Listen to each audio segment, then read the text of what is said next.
നിറങ്ങൾ നൃത്തം വെക്കുന്ന ഒരു മനസ്സുമായി വടക്കാഞ്ചേരിക്കടുത്ത് എങ്കക്കാട്ട് നിന്നും അടിമുടി കലാകാരനായ ഒരു മനുഷ്യൻ മദ്രാശിക്ക് വണ്ടി കയറി. അമ്മാവൻ പി എൻ മേനോന്റെ അനുഗ്രഹാശിസുകളാൽ കലാ സംവിധാനത്തിലായിരുന്നു അയാൾ ആദ്യം കൈവച്ചത്. സ്റ്റുഡിയോ സെറ്റുകൾ എക്സ്ട്രീം ഒറിജിനാലിറ്റിയിൽ ഒരുക്കുന്നതിൽ പുകൾപെറ്റ ആ നാമം പ്രയാണം എന്ന ചിത്രത്തിലൂടെ സംവിധാനം, നിർമ്മാണം, കലാസംവിധാനം എന്നിങ്ങനെ ഒട്ടേറെ വിഭാഗങ്ങളിൽ സെല്ലുലോയിഡിൽ എഴുതിവെക്കപ്പെട്ടു.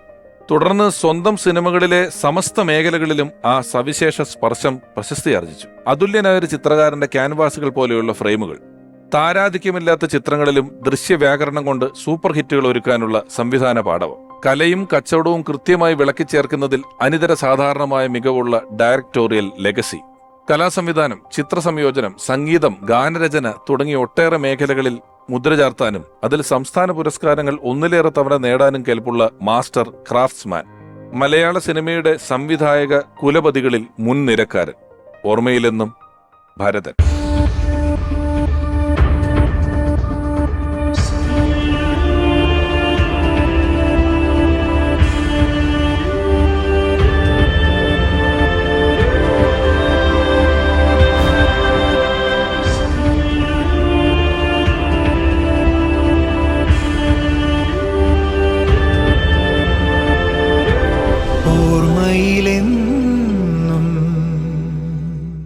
ഭരതൻ സാർ തിരശ്ശീലയിൽ അവതരിപ്പിച്ച അഭിനേതാക്കൾ ആരും തന്നെ വൺ ഫിലിം വണ്ടറുകളായിരുന്നില്ല. അവർ വീണ്ടും ഒരുപാട് ചിത്രങ്ങളിൽ അവരുടെ പ്രതിഭ കൊണ്ട് നമ്മളെ വിസ്മയിപ്പിച്ചുകൊണ്ടേയിരുന്നു. അദ്ദേഹത്തിന്റെ മാസ്റ്റർ പീസ് എന്ന് വിശേഷിപ്പിക്കാവുന്ന വൈശാലി എന്ന ചിത്രത്തിലെ ലോമപാത മഹാരാജാവായി നമ്മളെ അത്ഭുതപ്പെടുത്തിയ നടൻ ഇപ്പോഴും മലയാള സിനിമകളിലെ സജീവ സാന്നിധ്യം. സ്നേഹപൂർവ്വം സ്വാഗതം ചെയ്യുന്നു എപ്പിസോഡിലേക്ക് പ്രിയപ്പെട്ട ബാബു ആന്റണി.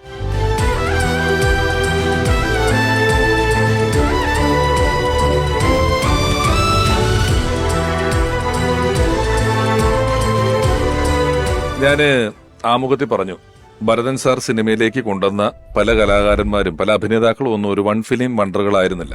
പിന്നെയും ഒരുപാട് സിനിമകളിൽ അവരെ നമ്മളെ അത്ഭുതപ്പെടുത്തിക്കൊണ്ടേയിരുന്നു. അവരുടെ പ്രതിഭ നമ്മളെ വിസ്മയിപ്പിച്ചിട്ടുണ്ട്.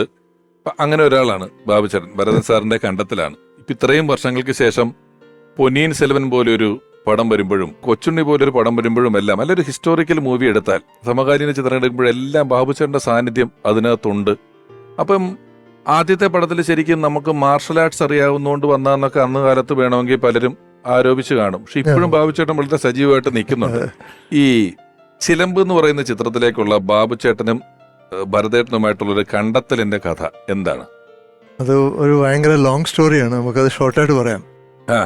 ഞാൻ ബേസിക്കലി പൂനെയിലാണ് ഞാൻ MBA ചെയ്തത്.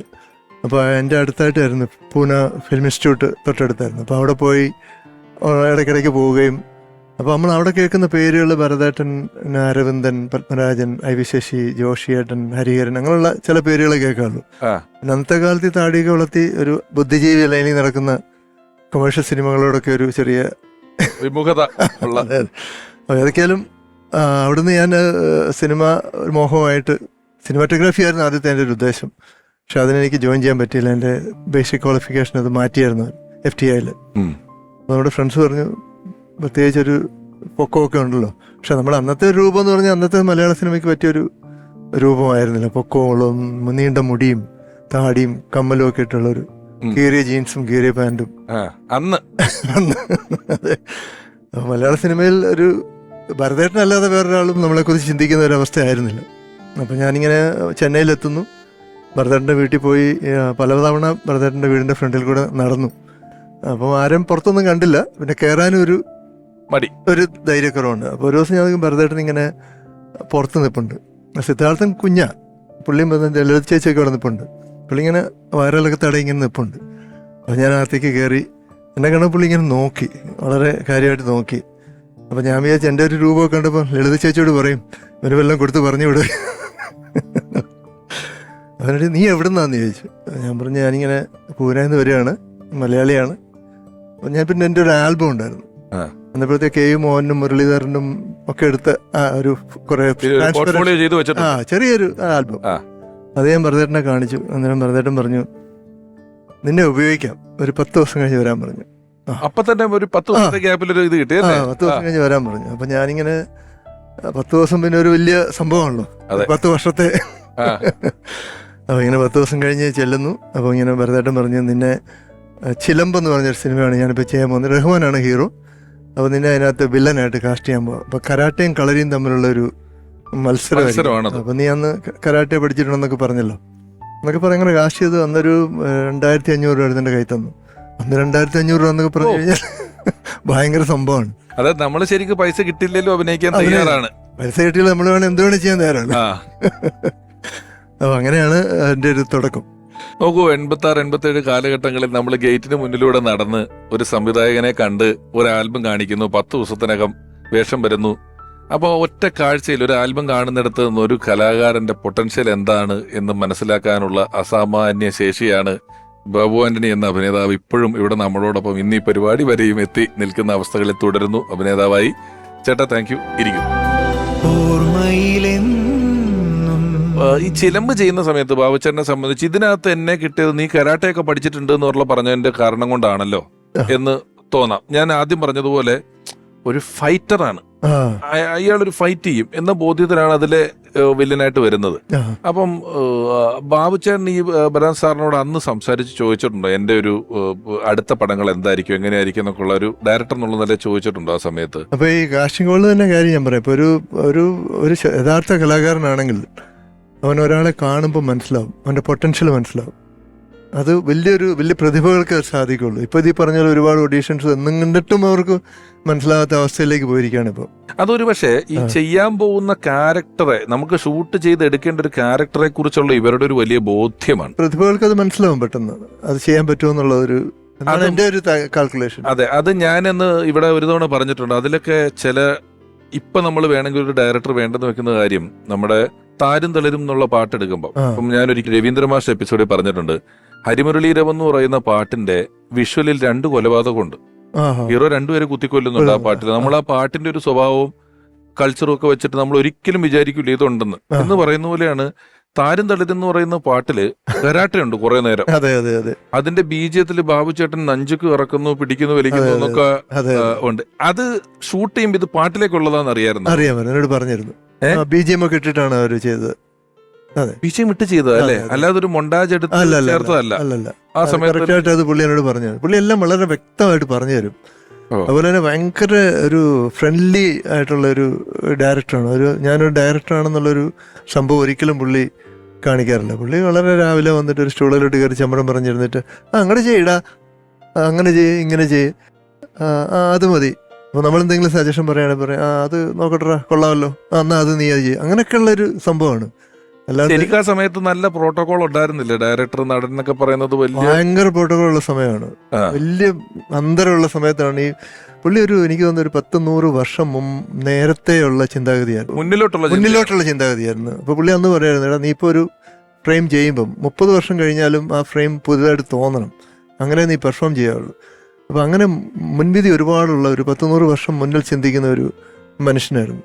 അത് കഴിഞ്ഞ് വീണ്ടും പ്രണാമം എന്ന് പറയുന്ന ചിത്രത്തില് ഒരു കോളേജ് ക്യാമ്പസിലെ ബാബുച്ചേട്ടൻ അന്ന് ഗേറ്റിംഗ് ചെന്ന വേഷം, മറ്റേ യൂത്ത് പരിപാടിയിലിട്ട് വാളി സ്റ്റുഡന്റ് പോലീസിനെ കാണുമ്പോൾ സ്ഥലം അടിക്കും, അല്ലാത്ത സമയത്ത് കീ പറഞ്ഞ് നടക്കുന്ന ഒരു പ്രത്യേക ക്യാരക്ടറാണ്. അപ്പൊ ഭരതേട്ടൻ്റെ 3 സിനിമകളിലും, അതായത് ചിലമ്പിലെ വേഷവും പ്രണാമത്തിലെ വേഷവും പിന്നെ അതിലൊക്കെ എത്രയോ ഡിഫറെന്റ് ആയിട്ടുള്ള ഒരു വൈശാലിയിലെ വേഷം. അപ്പൊ അതേ മതി പുള്ളിയുടെ ആ പ്രതിഭ, ഇങ്ങനെയൊക്കെ ചെയ്യാൻ ഇവനെ കൊണ്ട് പറ്റും എന്ന് പുള്ളി മനസ്സിൽ കണ്ടു, അല്ലെങ്കിൽ വേഷം തരില്ലല്ലോ. അല്ല, അതാണ് അത് വളരെ സക്സസ്. പ്രണാമത്തിലൊക്കെ വേഷം അന്ന് മാത്രമല്ല, എന്റെ സബ്ജക്റ്റിനൊക്കെ ഒരു കാലത്തെ അതിജീവിക്കുന്ന തീർച്ചയായിട്ടും സബ്ജക്ട്, ഇപ്പോഴത്തെ കാലത്ത് നടക്കുന്ന സംഭവങ്ങളാണ്.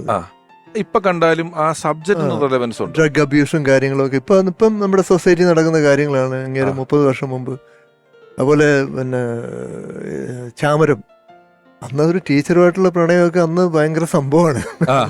ഇന്നാണെങ്കിൽ ഓക്കെ, പ്രേമം എന്ന് പറയുന്ന സിനിമ വന്നപ്പോ ഒരുപാട് പേര് അന്ന് പറഞ്ഞു ഇതിന്റെ ഒരു നൂല് എന്ന് പറയുന്നതിനകത്ത് ചാമരത്തിൽ വന്ന അതുപോലില്ല എന്ന് പറഞ്ഞിട്ടുണ്ടോ? ഇപ്പൊ നമ്മള് ചിലമ്പിനെ കുറിച്ച് ഇത്രയും പറഞ്ഞു, അല്ലെങ്കിൽ ഞാൻ അതിലെ പാട്ടിനെ കുറിച്ച് പറഞ്ഞു, പ്രണത്തിനെ കുറിച്ചൊക്കെ പറയുമ്പോ അന്നത്തെ സിനിമാ കഥകൾ എനിക്കിത് വലിയ ഇഷ്ടം, ഇത് കേട്ടോണ്ടിരിക്കുക എന്ന് പറയുന്നത്. അന്നത്തെ ഒരു മദ്രാസ് കഥകളുണ്ട്. മദ്രാസിലെ ഈ സിനിമാക്കാരന്റെ ലക്ഷറി ഇല്ലാത്ത കഥകൾ, കഷ്ടപ്പാട് ചേരാത്ത മാച്ച്. ഇപ്പൊ സിനിമ ഭയങ്കര അഭിനയമോഹം ഉണ്ടെന്ന് പറയുന്ന പല ആൾക്കാർ സത്യത്തിൽ അഭിനയത്തെക്കാൾ കൂടുതൽ ഇഷ്ടപ്പെടുന്നത് ഇതിന്റെ ഒരു ഗ്ലിച്ച് ആൻഡ് ഗ്ലെയറാ. ഇവിടെ വന്നു കഴിഞ്ഞാൽ കിട്ടുന്ന സൗഭാഗ്യങ്ങളെയാണ് ഇവർ ഇഷ്ടപ്പെടുന്നത് അഭിനയത്തെക്കാളും.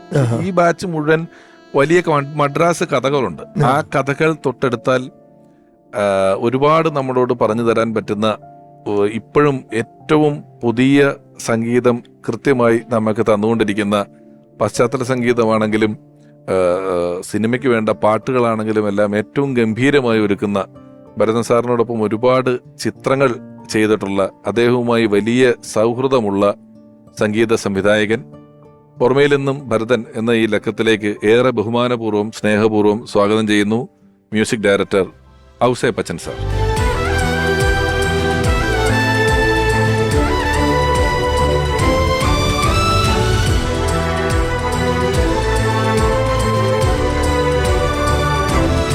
ഔസേപ്പച്ചൻ സാർ, ഒരിക്കൽ കൂടി സ്വാഗതം പരിപാടിയിലേക്ക്. ഞങ്ങള് ചിലമ്പിനെ കുറിച്ചും പ്രണാമത്തിനെ കുറിച്ചുമൊക്കെ സംസാരിച്ചുകൊണ്ടിരിക്കുകയായിരുന്നു. അപ്പൊ ആ സിനിമകൾ പറയുമ്പോൾ അതിലെ പാട്ടുകളെ കുറിച്ച് തീർച്ചയായിട്ടും പറയേണ്ടതായിട്ടുണ്ട്. തീർച്ചയായിട്ടും ഭരതൻ സാറിന്റെ ഒരു പ്രത്യേകത അദ്ദേഹത്തിന്റെ സിനിമകളിലെല്ലാം പാട്ടുകൾ ക്യാരക്ടറുകളായിരുന്നു എന്നുള്ളതാണ്. അതായത് ഒരു പാട്ടങ്ങ് കട്ട് ചെയ്താൽ ചിലപ്പോൾ കഥ മുറിഞ്ഞു പോകും. പാട്ടിനകത്ത് കഥകളുണ്ടായിരുന്നു, അതിനകത്ത് സീനുകൾ പാട്ടിനകത്തുണ്ടായിരുന്നു. പല പാട്ടുകളും അങ്ങനെ തോന്നുന്ന പാട്ടുകളാണ്. എങ്ങനെയാണ് ഒരു ബന്ധം? ഭരതേട്ടനും ഞാനും ഏറ്റവും ആദ്യം കാണുന്നത്, ഭരതേട്ടൻ ഞാൻ കാണുന്നത് ദേവരാജൻ മാസ്റ്റർ കളരിയിലാണ്. അവിടെ ഭരതേട്ടൻ്റെ പടം ഡയറക്ഷൻ ചെയ്യുന്ന പടത്തിന് സംഗീതം ഒരുക്കാൻ വരുന്ന സമയത്ത് ഞാൻ അവിടെ വയലിനൊക്കെ വായിച്ചുകൊണ്ടിരിക്കുന്നുണ്ടാവും. ഞാനൊരു വളരെ ചെറിയ പയ്യൻ, 20 വയസ്സൊക്കെ, 21 വയസ്സ് പ്രായം. അപ്പോൾ ഭരതേട്ടനെ കണ്ട വഴിക്ക് എന്തോ ആ മുഖത്ത്, എനിക്ക് ഭരതേട്ടൻ തൃശ്ശൂർക്കാരനാണ്, അദ്ദേഹം വലിയൊരു സംവിധായകൻ ആണ് എന്നുള്ളത് എനിക്കറിയില്ല. ഞാൻ വയലിൻ വായിച്ച് നടക്കുന്നു, എനിക്ക് ദേവരാജൻ മാഷാണ് എൻ്റെ ദൈവം, ബാക്കി ആരും അറിഞ്ഞുകൂടാ. അപ്പോൾ ഭരതേട്ടൻ എന്നെ ഇങ്ങനെ കണ്ടു, വയലിനൊക്കെ ഞാൻ എപ്പോഴും പുറത്തൊക്കെ വായിച്ചുകൊണ്ടിരിക്കുക. ഭരതേട്ടൻ എൻ്റെ അടുത്ത് വന്നിട്ട്, എവിടെയാണ് എൻ്റെ സ്ഥലം? തൃശ്ശൂർ. ആ, തൃശ്ശൂരാണോ? ഞാൻ എന്നിട്ട് ഭരതേട്ടൻ തന്നെ പറഞ്ഞു, ഞാൻ ഭരതൻ. അപ്പോഴേക്കും അറിയാം ഭരതൻ സംവിധായകനാണ്. ഇത് പറയുന്നത് ഗുരുവായൂർ കേശവൻ, രതി നിർവേദം, ഈ പടങ്ങളൊക്കെയാണ്. അന്ന് എന്തോ എനിക്ക് അറിഞ്ഞുകൂടാ, ഭരതേട്ടന് ഞാൻ വയലിൻ വായിക്കുന്നത് കാണാൻ വലിയ ഇഷ്ടമാണ്. സത്യത്തിൽ ഈ വയലിനാണ് അദ്ദേഹം എന്നെ ഇഷ്ടപ്പെടാനും ഇതെല്ലാം ചെയ്യാനുള്ള കാരണം. അദ്ദേഹത്തിന് ഞാൻ വയലിൻ വായിക്കുന്നത് ഇഷ്ടപ്പെട്ടതുകൊണ്ട് എൻ്റെ വയലിനിലുള്ള ആ ഒരു വിഷ്വലും അതിൻ്റെ സൗണ്ടൊക്കെ അദ്ദേഹത്തിന് ഭയങ്കര ഇഷ്ടമാണ്. സംഗീതം ഭയങ്കര ക്രേസാണ് ഭരതേട്ടന്. അങ്ങനെ അതിൽ നിന്നാണ് ആരവം എന്ന് പറഞ്ഞ സിനിമയ്ക്കൊക്കെ. അതാണ് ഞാൻ അറിഞ്ഞത്. അതായത് ആരവം പ്രേക്ഷകരോടും കൂടി പറയാണ്, ആരവം എന്ന് പറയുന്ന പടത്തിലൊരു നിരാശ കാമുകൻ, ഒരു ചെറിയ കാമുകൻ, ഒരു വയലിൻ, അവിടെ ഇവിടെയൊക്കെ നിന്ന് വയലിൻ വായിക്കുന്ന ഒരു വേഷത്തിൽ അഭിനയിച്ചിട്ടുണ്ട്. അഭിനയം കഴിഞ്ഞാണ് മ്യൂസിക് ഡയറക്ഷനിലോട്ട് വരുന്നത്. അതെ, തീർച്ചയായിട്ടും അഭിനയം കഴിഞ്ഞിട്ടാണ് മ്യൂസിക് ഡയറക്ഷൻ. ഫസ്റ്റ് എൻട്രി സിനിമയിലേക്ക് വയലിനിസ്റ്റായിട്ടൊക്കെ ഞാൻ പിന്നെ അത് ബിഹൈൻഡ് പിന്നണിയിൽ പ്രവർത്തിച്ചിട്ടുണ്ട്. പാട്ടുകൾക്ക് ഓർക്കസ്ട്ര വായിക്കുമ്പോൾ ചെയ്യുന്നുണ്ട്. അതെ, പക്ഷെ മുന്നണിയിൽ വരുന്നത് അഭിനേതാവായിട്ടാണ്. അപ്പൊ അതിനും കാരണം വയലിനാണ് കേട്ടോ. പക്ഷേ ആ വയലിനായതുകൊണ്ട് മാത്രം ഭരതേട്ടൻ എന്നെ പിന്നീട് വിളിക്കുന്നൊന്നും ആരും കരുതണ്ട. ഭരതേട്ടന് ഞാൻ അതിൽ വായിച്ചിരിക്കുന്ന ബിറ്റുകള് ഞാൻ ലൈവായിരുന്നു അന്ന് റെക്കോർഡിങ്. അതായത് ഈ സിനിമയെ നമ്മൾ കേൾക്കുന്ന ബിറ്റുകൾ ലൈവായിട്ട് വായിച്ചിട്ടുള്ളത് റീക്രിയേറ്റ് ചെയ്തു. സെയിം നോട്ട്സ് ഒക്കെ നമ്മൾ വായിച്ച തന്നെയാണ്. പക്ഷെ അവിടെ ഒരു പ്രത്യേകത, ഭരതേട്ടന്റെ സംഗീതത്തിന്റെ ടേസ്റ്റിനെ കുറിച്ചാണ് പറയുന്നത്. ഭരതേട്ടൻ എപ്പോഴും ഈ 5 സ്വരങ്ങളുള്ള രാഗങ്ങൾ, അതായത് മോഹനം, അതിലെ ഏറ്റവും ഇഷ്ടമുള്ളത് മോഹനം, ഹിന്ദോളം, അങ്ങനെയുള്ള ശുദ്ധന്യാസി, ഇതൊക്കെ ഭരതേട്ടന്റെ ഫേവറേറ്റ് ആണ്. അത് വേറൊന്നും കൊണ്ടല്ല, അത് വളരെ നാച്ചുറലായിട്ടുള്ള സംഗീതമാണത്. ഒരു ഒട്ടും ഹാർഡല്ല, വളരെ എന്താ പറയുക, നമ്മുടെ പ്രകൃതിയോട് വളരെ ബന്ധപ്പെട്ട് കിടക്കുന്ന രാഗങ്ങളാണ് അതിലുണ്ടാകുന്നത് മുഴുവൻ. അപ്പം ഞാൻ ഇതൊന്നും അറിഞ്ഞിട്ടല്ല കേട്ടോ, ഇങ്ങനെ ഒരു പ്രതീക്ഷയൊന്നും വെച്ചിട്ടല്ല. ഞാനതിൽ ആ സീൻ, അത് ടോട്ടലി അവിടെ ഒരു അന്തരീക്ഷം എന്ന് പറയുന്നത് മൊത്തം ആ ഹൊഗനയ്ക്കൽ വെള്ളച്ചാട്ടവും ഇതെല്ലാം കാണുമ്പോൾ എൻ്റെ മനസ്സിൽ മോഹനമാണ് വരുന്നത്. അപ്പം ഞാൻ മോഹനത്തിൽ കുറേ ബിറ്റുകൾ വായിച്ചിട്ട് പിന്നീട് ദേവദൂതന്റെ ഒക്കെ ഒരു ഇൻസ്പിറേഷൻ അതിൽ നിന്നാണ്. അപ്പൊ അതന്ന് ഞാൻ വായിച്ചപ്പോ ഭരതേട്ടൻ ഷൂട്ടിംഗ് സ്റ്റാർട്ട് പറഞ്ഞിട്ട് ഭരതേട്ടൻ ഞാൻ വായിക്കുന്നത് കേട്ടുകൊണ്ടിരിക്കുന്നത് എനിക്ക് കാണാം, ഭയങ്കര കോൺസെൻട്രേറ്റ് ചെയ്തിട്ട്. അതാണ് ആ പടത്തിന്റെ റീ റെക്കോർഡിങ് സമയത്ത് ഭരതേട്ടൻ ഈ ബിറ്റുകളൊക്കെ വീണ്ടും വേണം. അപ്പൊ എന്തിനാ ഇനി വേറൊരാൾ അന്വേഷിച്ച് പോണേ, റീ റെക്കോർഡിങ് എന്നോട് ചെയ്യാൻ പറഞ്ഞു. എനിക്കാണെങ്കിൽ യാതൊരു താല്പര്യം ഉണ്ടായിരുന്നില്ല. അപ്പോൾ ഭരതേട്ടന് നിർബന്ധം. അങ്ങനെ അപ്പം ഞാൻ പറഞ്ഞു അങ്ങനെയാണെങ്കിൽ ഒരു കാര്യം ചെയ്യാം. എൻ്റെ കൂടെ സുഹൃത്ത്, അന്ന് മ്യൂസിക് ഡയറക്ടറല്ല, ജോൺസൺ, അപ്പോൾ അനന്തർ തൃശ്ശൂർക്കാരനാണ്, അപ്പോൾ ജോൺസനെയും കൂടി വിളിക്കാം. അങ്ങനെ ഞങ്ങൾ ഡുവോ ആയിട്ടാണ് അതിൽ ആ പടത്തിൻ്റെ റീ റെക്കോർഡിങ് ചെയ്തത്. അന്ന് ആ ബന്ധം അവിടെ നിന്നു. പിന്നീട് ഞാൻ ഈ എനിക്കങ്ങനെ പ്രത്യേകിച്ച് ഒരു താല്പര്യം, നമുക്ക് അങ്ങനെ ഒരു വേഷത്തിൽ അഭിനയിച്ചാലൊന്നും അഭിനയമോഹം വന്നില്ല, ഒന്നും വന്നില്ല. കാരണം എൻ്റെ മനസ്സിൽ മുഴുവൻ വയലിനായിരുന്നല്ലോ. ഞാനിത് ഇങ്ങനെ ഒരു മോഹമൊന്നുമില്ല. അതുപോലെ മ്യൂസിക് ഡയറക്ഷൻ ചെയ്യാനും എനിക്ക് മോഹമില്ല. എനിക്ക് വയലിൻ വായിക്കാനേ എൻ്റെ ഇതുള്ളൂ. ഞാൻ ജോൺസണോട് പറഞ്ഞു. അങ്ങനെ ജോൺസണായിട്ട് ഞങ്ങളത് ചെയ്തു. ഉടനെ അടുത്ത പടം പാർവതിയുടെ സമയത്ത് ഭരതേട്ടൻ എൻ്റെ അടുത്ത് പറഞ്ഞു, ഭരതേട്ടൻ അങ്ങോട്ട് ഉറപ്പിച്ചു, ഡുവോ ജോൺസൺ ഔസേപ്പച്ചൻ എന്ന് പറഞ്ഞാൽ. അപ്പം അതിനുള്ള ഭരതേട്ടൻ്റെ കണ്ടുപിടുത്തങ്ങളെ കുറിച്ച് ഭരതേട്ടൻ അന്ന് വീട്ടിലൊക്കെ പറഞ്ഞിട്ടുണ്ട്. റേഡിയോയിൽ അന്ന് വരും, എന്തെന്ന് ഞാൻ കണ്ടുപിടിച്ച മുത്തുക്കൾ എന്നൊക്കെ പറഞ്ഞിട്ട് എന്തൊക്കെയോ ഭരതേട്ടൻ്റെ ഇൻ്റർവ്യൂവിൽ ഭരതേട്ടൻ ഇങ്ങനെ പരാമർശിച്ചിട്ടുണ്ട്. അപ്പം അത് ഭരതേട്ടൻ്റെ മനസ്സിൽ കെടുക്കുന്നുണ്ട്. അതുകൊണ്ട് ഭരതേട്ടൻ പറഞ്ഞു, നിങ്ങൾ രണ്ടുപേരും വീണ്ടും. അതിൽ പാട്ടുണ്ടായിരുന്നില്ല, പാട്ടോട് കൂടിയിട്ട് ചെയ്യാൻ പറഞ്ഞു. ശരി, അപ്പം ഞാൻ ഭരതേട്ടൻ്റെ ചോദിക്കുന്നുണ്ടല്ലോ, നമ്മൾ ചെയ്യാം എന്ന് പറഞ്ഞ് ഞാൻ ജോൺസൻ്റെ അടുത്തത് പറഞ്ഞു. അപ്പം ജോൺസൺ പറഞ്ഞു, അതെ ആ പരിപാടി പറ്റില്ല, ഒന്നുകിൽ നീ ചെയ്യേ അല്ലെങ്കിൽ ഞാൻ ചെയ്യും, ഈ ഡുവോ പരിപാടി വേണ്ട, നീ ഭരതേട്ടനോട് പോയി പറഞ്ഞേക്കെന്ന് പറഞ്ഞു. അപ്പം ഞാൻ ഭരതേട്ടനായിട്ട് വളരെ അടുപ്പമാണ്. കാരണം ഈ ആരവം സിനിമ കഴിഞ്ഞിട്ട് ആ ഒരു വൈബ് ഉണ്ടല്ലോ, ഭരതേട്ടൻ ഇടയ്ക്ക് എന്നെ വീട്ടിലേക്കൊക്കെ വിളിക്കും. എന്നിട്ട് നീ അതൊന്ന് വായിച്ചേടാ വയലിൻ. ഞാൻ വെറുതെ വീട്ടിലിരുന്ന് വയലിൻ വായിച്ചുകൊണ്ടിരിക്കും. ഭരതേട്ടൻ എന്തെങ്കിലുമൊക്കെ വരച്ചുകൊണ്ടിരിക്കും, അല്ലെങ്കിൽ എന്തെങ്കിലും സ്കൾപ്ചേഴ്സ് ഉണ്ടാക്കിക്കൊണ്ടിരിക്കും. ഭരതേട്ടൻ്റെ ചിന്തയിലാണ്. അതിനകമ്പടിയായിട്ട് ഞാൻ വയലിൻ വായിച്ചുകൊണ്ടിരിക്കും. അങ്ങനെയാണ്. അപ്പം ഞാൻ ഭരതേട്ടനോട് പറഞ്ഞു, ഭരതേട്ട ജോൺസൺ ഇങ്ങനെ പറഞ്ഞു, ജോൺസൺ ചെയ്തോട്ടെ, എനിക്ക് അങ്ങനെ അതിൽ വലിയ ഇതില്ല, ഒരാളെ ചെയ്യുള്ളൂ, ഞാനല്ലെങ്കിൽ Johnson is interested, let him do that. അങ്ങനെയാണ് പാർവതി ജോൺസൺ ആദ്യമായിട്ട് സ്വന്തമായിട്ട് ചെയ്യുന്നത്.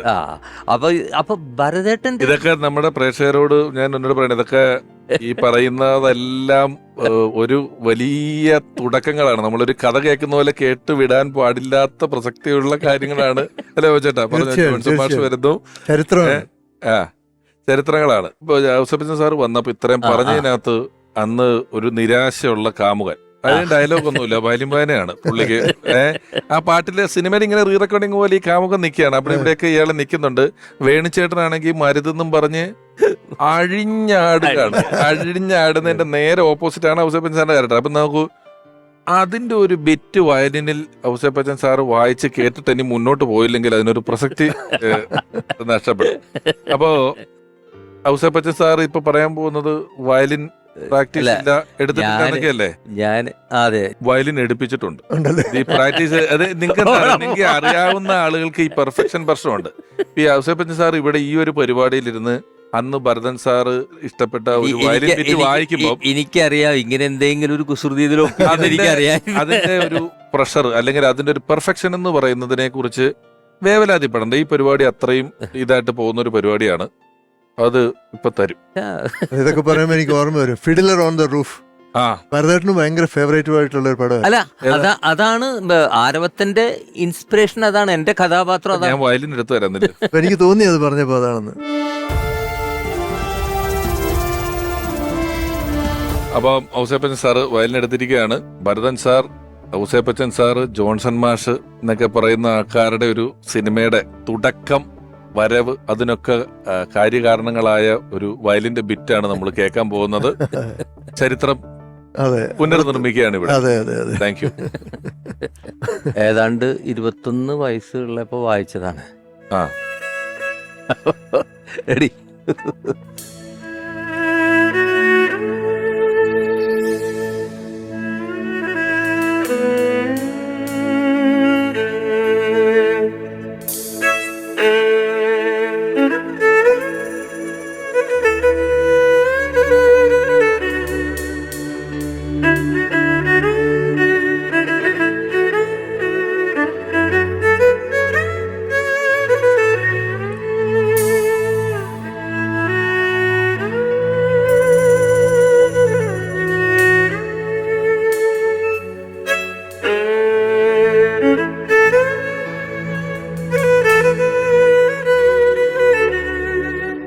ഇതിങ്ങനെ വായിക്കും. ഇതൊരു മോഹനം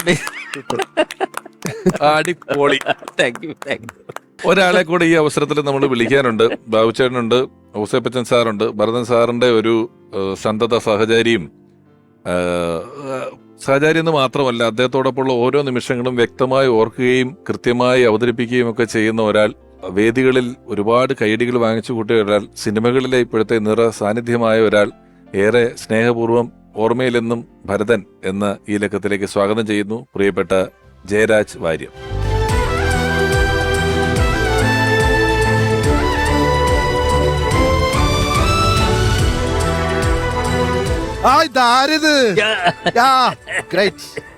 താങ്ക് യു. എന്തത്, ഇതൊരു വലിയ ഒരു സംഘമാണല്ലോ. സംഘമാണ്. ഇരിക്കട്ടെ.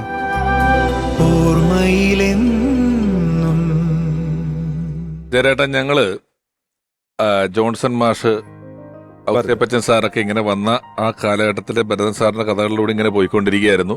നമ്മൾ ആരവത്തിലെ ബിറ്റ് വായിച്ചു. ആ ബിറ്റാണ് പിന്നീട് കാതോട് കാതോരത്തിലെ ആരവത്തില് വിറ്റ് വായിക്കുമ്പോ എന്നെ വിളിച്ചില്ലല്ലോ.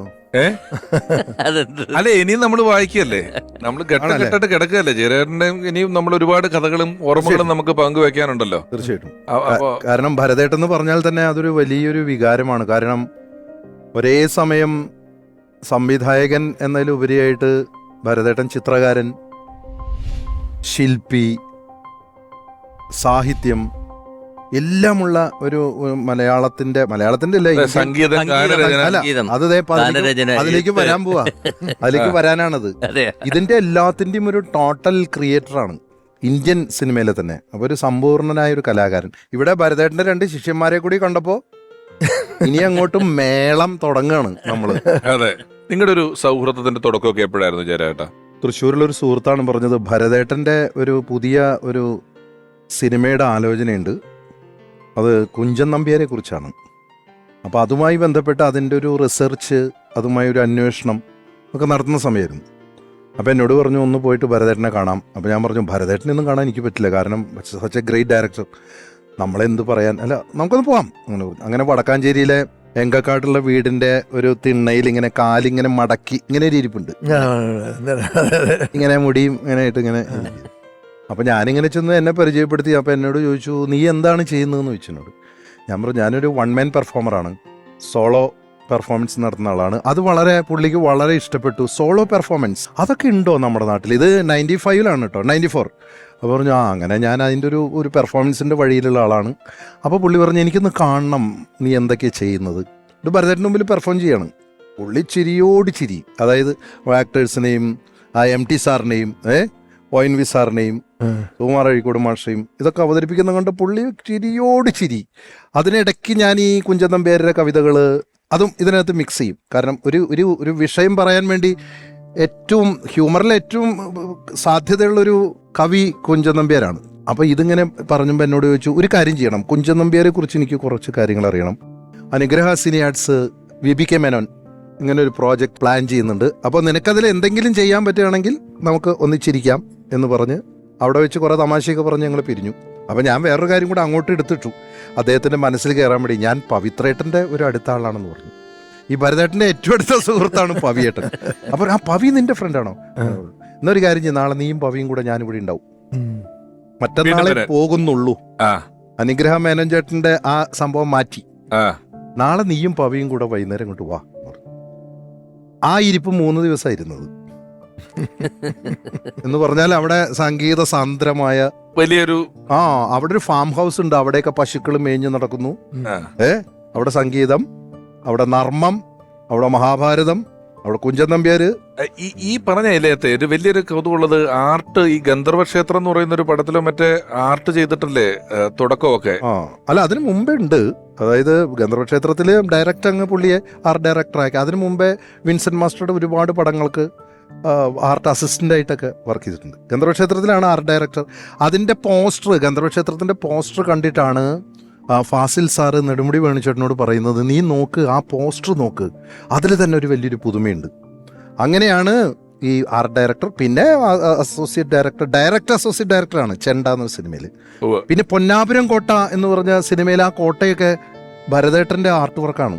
ഓ. ആ സിനിമയുടെ അവസാനത്തിൽ അതൊക്കെ കത്തിച്ച് കളയുമ്പോൾ നമുക്ക് സങ്കടം വരും. ഇപ്പോഴും പൊന്നാവരം കോട്ട, ഞാൻ ഈ അടുത്ത കാലത്ത് വടക്കൻ പാട്ട് സിനിമകൾ അത് കാണുമ്പോൾ പൊന്നാവരം കോട്ടയിലത്തെ സെറ്റൊക്കെ കണ്ടാൽ ഞെട്ടിപ്പോവും. ഓർമ്മയിലെന്നും ഭരതൻ എന്ന ഈ പരമ്പര മുന്നിലേക്ക് പോകുമ്പോൾ ഭരതൻ എന്ന സംവിധായകൻ, പത്മരാജൻ എന്ന തിരക്കഥാകൃത്ത്, ഇവരൊന്നിച്ച് വളരെ സൂപ്പർ ഹിറ്റായ രതി നിർവേദം എന്ന ചിത്രത്തിലൂടെ നമുക്ക് പ്രിയങ്കരനായ ഗായകൻ കൂടിയായ പ്രിയപ്പെട്ട കൃഷ്ണേന്ദ്രൻ സാർ അദ്ദേഹത്തെ ഓർക്കുന്നു. പത്മരാജൻ ഭരതൻ ടീമിന്റെ പ്രയാണം എന്നുള്ള സിനിമ കണ്ടിട്ട് അവരോട് ഏറ്റവും കൂടുതൽ ആ രണ്ടുപേരോടുള്ള ഒരു എന്താണ് പറയാ, ഒരു ക്രേസ്ന്നോ എന്താ പറയാ, ആ സമയത്ത് കോളേജ് പഠിക്കുകയാണ് ഞാൻ, പ്രീ ഡിഗ്രിക്ക് പഠിക്കുക.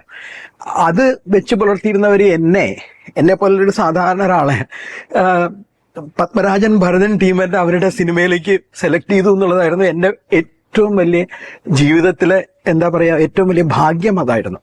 കാരണം അവരോട് രണ്ടുപേരോടും അടങ്ങാത്ത ആരാധനയായിരുന്നു എനിക്ക്, എന്നെ പോലെയുള്ള കുറെ കോളേജ് സ്റ്റുഡൻസിന് ആ സമയത്ത്. അങ്ങനെ പത്മരാജൻ സാർ എന്നെ ഓൾ ഇന്ത്യ റേഡിയോ ഒന്ന് കണ്ടിട്ട്, ബാലലോകത്തിൽ കണ്ടിട്ട് എന്നെ സെലക്ട് ചെയ്യുന്നു. ക്യാമറ ടെസ്റ്റിന് പോയതൊക്കെ ഭയങ്കര തമാശ. ഞാൻ അവിടെ പോയി മദ്രാസിലേക്ക് വരാൻ പറഞ്ഞു. അവിടെ പോയപ്പോൾ ഞാനും വേറൊരു പയ്യനും ഉണ്ട് ക്യാമറ ടെസ്റ്റിന്.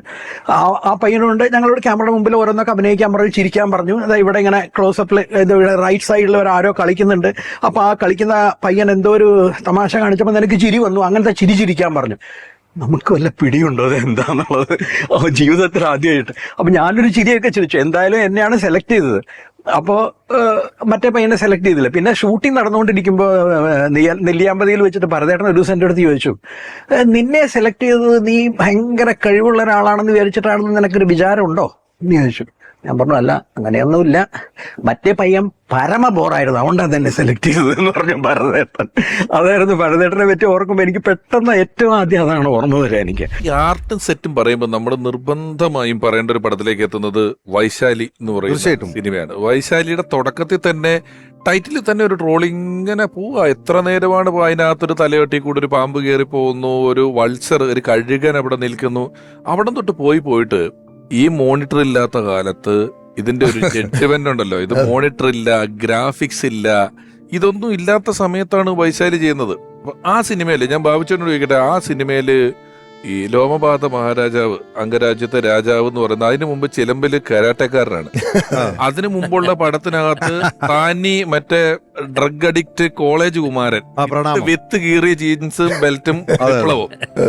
പിന്നെ ഒരു വളരെ സാത്വികനായ നിന്ന് വളരെ പവർഫുൾ ആയ കാര്യങ്ങൾ എടുക്കുന്ന, എന്നാൽ രാജ്യത്തിന്റെ ദുഃഖം മനസ്സിൽ നമ്മുടെ ശബ്ദം മറ്റേ ഡബ് ചെയ്ത് പ്രസാദ് സാറല്ലേ, പ്രസാദ് സാറിന്റെ ശബ്ദം, പ്രസാദ് സാറിന്റെ ഇദ്ദേഹത്തിന്റെ അതിന് ചോദിച്ചോ, എന്നെ കാസ്റ്റ് ചെയ്ത് എന്തുകൊണ്ടാണെന്ന് ചോദിച്ചിട്ടുണ്ടോ ഭരതേട്ടനോട്?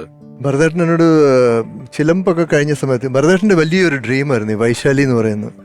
ഒരു 10-15 വർഷമായിട്ട് മനസ്സിൽ കൊണ്ടുവരുന്ന ഡ്രീമാണ്. അപ്പം മഹാഭാരതത്തിലെ ഇങ്ങനെ ഒരു വൺ ലൈൻ, ഇങ്ങനെ ഒരു അംഗരാജ്യത്ത് മഴയില്ലായിരുന്നു, ഋഷിസിംഗൻ വന്ന് മഴ പെയ്ച്ചു എന്നൊക്കെ പല പ്രൊഡ്യൂസേഴ്സിനോടും പറഞ്ഞിട്ട് അത് അങ്ങോട്ട് ഏൽക്കുന്നില്ല. ഋഷിസിംഗനായിട്ട് പല ആൾക്കാരും മാറി വന്നു, വിനീതൊക്കെ ആദ്യം വന്നിരുന്നു. ഇതെല്ലാം ചരിത്രമൊക്കെ എന്നോട് പറഞ്ഞിരുന്നു. അപ്പോൾ എന്നോട് പറഞ്ഞു, എടാ നിന്നെ കാണുന്നതിന് ഞാൻ 5 വർഷം മുമ്പ് ഒരു സ്കെച്ച് വരച്ചിരുന്നു. എന്നിട്ട് ആ സ്കെച്ച് എടുത്ത് കാണിച്ചു. കറക്റ്റ് എൻ്റെ രൂപമാണ്, അബ്സല്യൂട്ട്. അപ്പൊ പുള്ളി പറഞ്ഞു, നിന്നെ ഞാൻ ആദ്യം കണ്ടപ്പോൾ നീ പൂനായിൽ നിന്ന് വരിക എന്നൊക്കെ പറഞ്ഞ് കണ്ടപ്പോൾ എൻ്റെ മനസ്സിൽ വന്നത് അംഗരാജാവാന്ന് പറഞ്ഞു. പക്ഷെ അന്നത്തെ ആ ഒരു സാഹചര്യത്തിൽ ഞാൻ 10-22 വയസ്സേ ഉള്ളൂ. ആരും അങ്ങനെ അങ്ങോട്ട് സമ്മതിക്കുന്നില്ലായിരുന്നു, പ്രൊഡക്ഷനാണെങ്കിലും. പക്ഷെ ഭരതേട്ടൻ്റെ മനസ്സിൽ ഇതായിരുന്നു. അപ്പോൾ പലരും വേഷമിട്ടു കാര്യങ്ങളൊക്കെ. ഞാനവിടെ മൈസൂരിൽ ചെല്ലുമ്പം, അതായത് ഒരു ദിവസം തന്നെ ഭരതേട്ടൻ ഈ ബോംബെ കാസ്റ്റിങ്ങിൻ്റെ സമയത്ത് ഞാനുണ്ടായിരുന്നു. ഞാനവിടെ ഹത്യ എന്ന് പറഞ്ഞ പൂവിന് പുതിയ പൂന്തന്നലിൻ്റെ ചെയ്തുകൊണ്ടിരിക്കുമ്പോൾ എന്നോട് ഭരതേട്ടൻ വിളിച്ചു പറഞ്ഞു, എടാ ഞങ്ങൾ അങ്ങോട്ട് വരിക, സൺ ആൻഡ് സ്റ്റാൻഡിലെ ഒരു റൂം പറഞ്ഞ് വെച്ചേക്കാൻ പറഞ്ഞു. അപ്പോൾ അങ്ങനെ അവർ വന്നു. അന്ന് കാസ്റ്റിംഗ് നടന്നുകൊണ്ടിരിക്കുക. അപ്പോൾ അന്നേരം ഞാനിതെല്ലാം കാണുന്നുണ്ട്. അപ്പം വൈശാലിയെ കാസ്റ്റ് ചെയ്യുന്നു. ഋഷിസിംഗിനെ കണ്ടുപിടിച്ചത് ഞാനാ. ഋഷിസിംഗിനെ കണ്ടുപിടിച്ചത് കണ്ടുപിടിച്ചത് അതന്ന് ലിൻഡാസ് എന്ന് പറഞ്ഞൊരു ആഡ് ഏജൻസി ചെന്നിട്ട്, അപ്പോൾ എക്സിസ്റ്റിംഗ് മോഡൽസ് ഒക്കെ നോക്കിയിട്ടൊന്നും ഭരതേട്ടന് പോരാ. അപ്പം ഞാൻ ഈ റിജക്റ്റഡ് ആൽബം വെച്ചിരിക്കുന്ന റൂമിനകത്തോട്ട് കയറി. അപ്പോൾ അതായത് അവര് റിജക്ട് ചെയ്ത ആൾക്കാർ, ഈ മോഡലിംഗ് കമ്പനി റിജക്ട് ചെയ്ത ആൾക്കാരിൽ നിന്നാണ് സിനിമയ്ക്ക് പറ്റിയ ഒരാളെ നായകനെ കൊണ്ടുവരുന്നത്. അപ്പൊ ഞാൻ അതിനകത്ത് കയറി പൊട്ടിപ്പിടിച്ച കുറെ ആൽബങ്ങള്, അതിനകത്ത് 2 ദിവസം ഇരുന്നിട്ട് 5 പേരെ സെലക്ട് ചെയ്ത് കൊണ്ടുവന്നു. അതിലൊരാളാണ് ഋഷി സഞ്ജയ് മിത്രയും സുബർണയോ. സുബർണ വേറെ കാസ്റ്റിംഗ് ഏജന്റ് വണ്ടി വന്നതാണ്. അപ്പൊ അങ്ങനെ അപ്പൊ ഒന്നും ഞാൻ സിനിമയിലില്ല. എന്നോട് പറഞ്ഞു, എടാ നീ ഷൂട്ടിങ്ങിന്റെ സമയത്ത് വരണം, രാജാവിന്റെ പുറകെ പടയാളിയായിട്ട് ഒരാളെ കുതിരപ്പുറത്ത് വരുന്നുണ്ട്, അത് നിനക്ക് കറക്റ്റാണ്, എന്റെ അതിനായിട്ട് ഞാൻ വരണം എന്നൊക്കെ പറഞ്ഞ് ഇങ്ങനെ തമാശയൊക്കെ പറഞ്ഞ് അതെല്ലാം കഴിഞ്ഞ് പുള്ളി പോയി. പിന്നെ ഒരു ദിവസം ഞാൻ പൊൻകുന്നത്തെത്തിയപ്പോൾ ഒരു ഫോൺ കോൾ വന്നു. ഒരു ദിവസം ഒരു 7 മണി ഈവനിങ്ങിലാണ് ഫോൺ കോൾ വരുന്നത്. അപ്പോൾ എന്നോട് പറഞ്ഞ് ഭരതേട്ടനാണ് വിളിക്കുന്നത്. അന്ന് ലാൻഡ് ലൈനിലാണല്ലോ. ലാൻഡ് ലൈൻ വിളിച്ചു, എടാ നീ പെട്ടെന്ന് മൈസൂർക്ക് വരാൻ പറഞ്ഞു. എന്തിനാ ഭരതേട്ടാ? എടാ നിന്റെ ആ പടയാളിയുടെ സാധനം ഞാൻ പറഞ്ഞില്ലേ. എൻ്റെ ഭരതേട്ടാ, ഇവിടുന്ന് ഞാനൊരു വണ്ടി എടുത്ത് മൈസൂർ വരേണ്ട ഫുൾ നൈറ്റ് ഓടിച്ചു വന്നിട്ട് ഞാൻ ഈ പടയാളിയുടെ വേഷം. എടാ എന്നോടല്ലേ പറഞ്ഞു, നീ വരാൻ പറഞ്ഞു. അപ്പം ഞാൻ നമ്മുടെ മാനേജർ കൂട്ടി രാത്രിയിൽ ഡ്രൈവ് ചെയ്ത് അവിടെ ചെല്ലുന്നു. അവിടെ ചെന്ന് കഴിഞ്ഞപ്പോൾ അവിടെ 2-3 പേര് ലൊക്കേഷൻ ചെന്നു. ലൊക്കേഷൻ തന്നെ ഈ മൈസൂരിൽ നിന്നൊരു 250 കിലോമീറ്റർ ദൂരെയാണ്.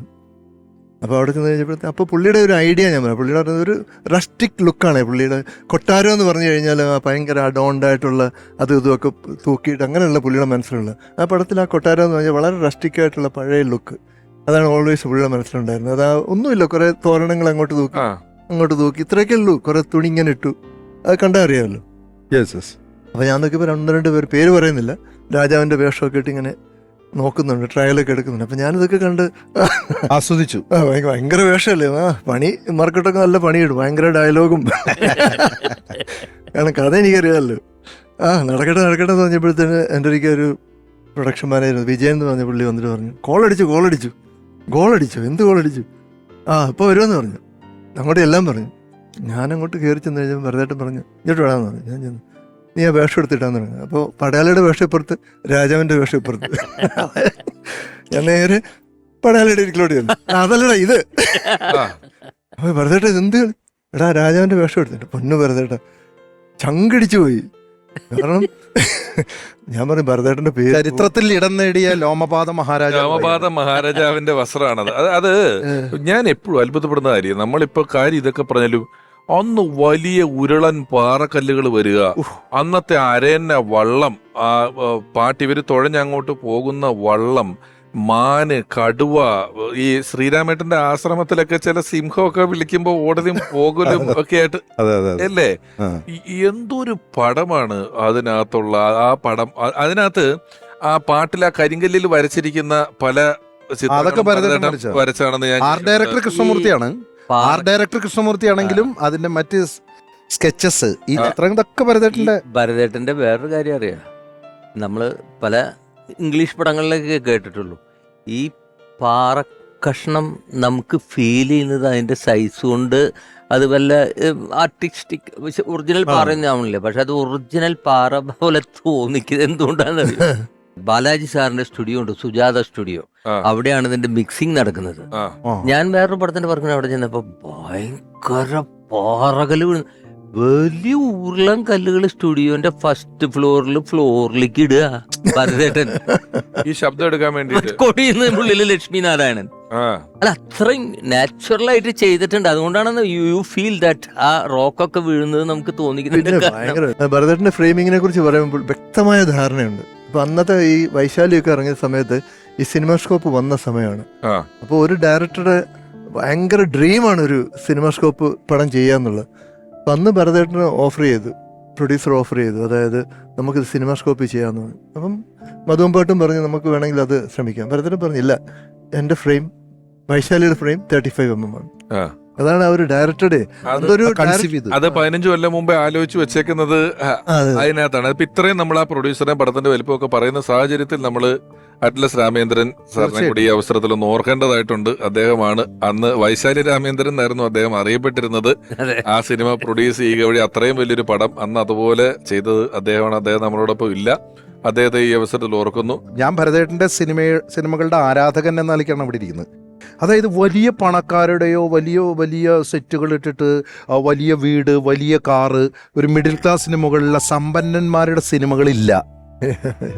അതെല്ലാം മിഡിൽ ക്ലാസ്സിനും അതിന് താഴെയുള്ള സിനിമകളാണ്. ഏതെടുത്ത് നോക്കിയോളൂ, പ്രയാണം, ഒരു അമ്പലത്തിലെ മേൽശാന്തി, ഒരു പ്രണയം, അവിടെ ആരവം, തകര, ചാമരം, ലോറി, അങ്ങനെ വരുന്ന സിനിമകളെല്ലാം നോക്കിക്കോളൂ. വെങ്കലം, അമരം എന്ന് പറഞ്ഞു കഴിഞ്ഞാൽ മത്സ്യത്തൊഴിലാളികളുടെയാണ്.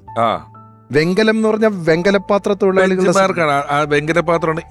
ഇതേ ആള് തന്നെ അന്ന് സമയത്ത് ഇതൊക്കെ നമ്മൾ പറയുമ്പോഴും ദേവരാഗം എന്ന് പറയുന്ന പടം 4 സംസ്ഥാനങ്ങളിൽ അന്നിറങ്ങുന്ന പടം. തീർച്ചയായിട്ടും 4 സംസ്ഥാനം ഇപ്പൊ നമ്മുടെ ഇവിടെ നിന്നൊരു പാട്ടുകാരനോ ഡയറക്ടറോ ഒക്കെ ഇന്നത്തെ കാലത്ത് ഒരു പടം ഹിറ്റായി, അയാൾക്ക് തമിഴിൽ നിന്നൊരു ഓഫർ കിട്ടി, അയാൾ തമിഴ് ചെയ്യുന്നു എന്നൊക്കെ പറയുന്നത് വലിയ വാർത്തയാണ്. പിന്നെ ഇവിടെ നിന്നൊരു ഡയറക്ടർ തമിഴ്, പിന്നെ അന്ന് തേവർ മകനൊക്കെ അന്ന് അവിടെ സംസ്ഥാനം വിട്ടുള്ള പരിപാടികളാണ്. അന്നേ ഇവിടം വിട്ടിട്ടുള്ള എല്ലാ ഭാഷകളിലും പടം ചെയ്യാൻ വൻ പരിപാടിയാണ് ഈ തേവർ മകൻ. ആ, അതായത് ശിവാജി സാറ് ആ ഷൂട്ടിങ്ങിന് ഇടയ്ക്ക് പറയാണ്, എൻ്റെ സിനിമയ്ക്ക് സെറ്റ് പെയിന്റ് ചെയ്തിരുന്ന ആർട്ട് അസിസ്റ്റന്റ് ആണ് എൻ്റെ ഈ സിനിമയുടെ ഡയറക്ടർ. അത് വളരെ അഭിമാനത്തോടു കൂടിയാണ് ശിവാജി സാർ പറയുന്നത്. അന്ത ആള് താൻ ഇപ്പോൾ വളർന്ന എൻ്റെ ഡയറക്ടർ ശിവാജി സാർ. അതെ, നമ്മളൊരു ആർട്ടിസ്റ്റിന്റെ പൊട്ടൻഷ്യൽ ഏറ്റവും കൂടുതൽ ഒരു ഡയറക്ടർ ഊറ്റിയെടുക്കുക എന്ന് പറയുന്നിടത്താണ് ഈ വർക്ക് ചെയ്യുന്ന ആളുകൾക്ക് അംഗീകാരം കിട്ടുന്നത്. ഡയറക്ടർ അവാർഡ് മാത്രമല്ല, നമ്മുടെ ഒരു പടത്തിൽ വർക്ക് ചെയ്ത മറ്റാളുകൾക്ക് അവാർഡ് കിട്ടുന്നതിനകത്തെല്ലാം കൃത്യം 1% പങ്ക് ഫിലിം ഡയറക്ടർക്കുണ്ട്.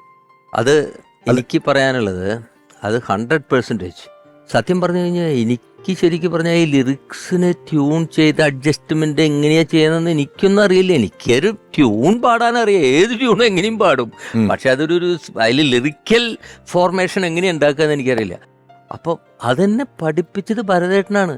അപ്പം ഞാനൊരു സ്ഥലത്ത് ഞാനൊരു ട്യൂൺ പാടി, ആ ട്യൂൺ പാടിയപ്പോൾ അതിൽ ഭരതേട്ടൻ ഒരു വരി പറഞ്ഞു, അതതിന് മാച്ചാവുന്നതല്ല. അപ്പം ഭരതേട്ടൻ പറഞ്ഞു, എടാ ഇത് നിന്റെ ട്യൂണിനല്ല, ഇതിനുണ്ടാക്കുക ട്യൂൺ, ആ ലിറിക്സിന് ട്യൂൺ ഉണ്ടാക്കുന്ന പറഞ്ഞത് ഭരതേട്ടനാണ്. ഇത് ഇങ്ങനെ പാടിയത് ഷൂ മേടിക്കുക, ലിറിക്സിനെ ചലിപ്പിക്കുക, ലിറിക്സിനെ നൃത്തം ചെയ്യിക്കുകയാണ്. താരും തളരും എന്താ പാടാത്തത്?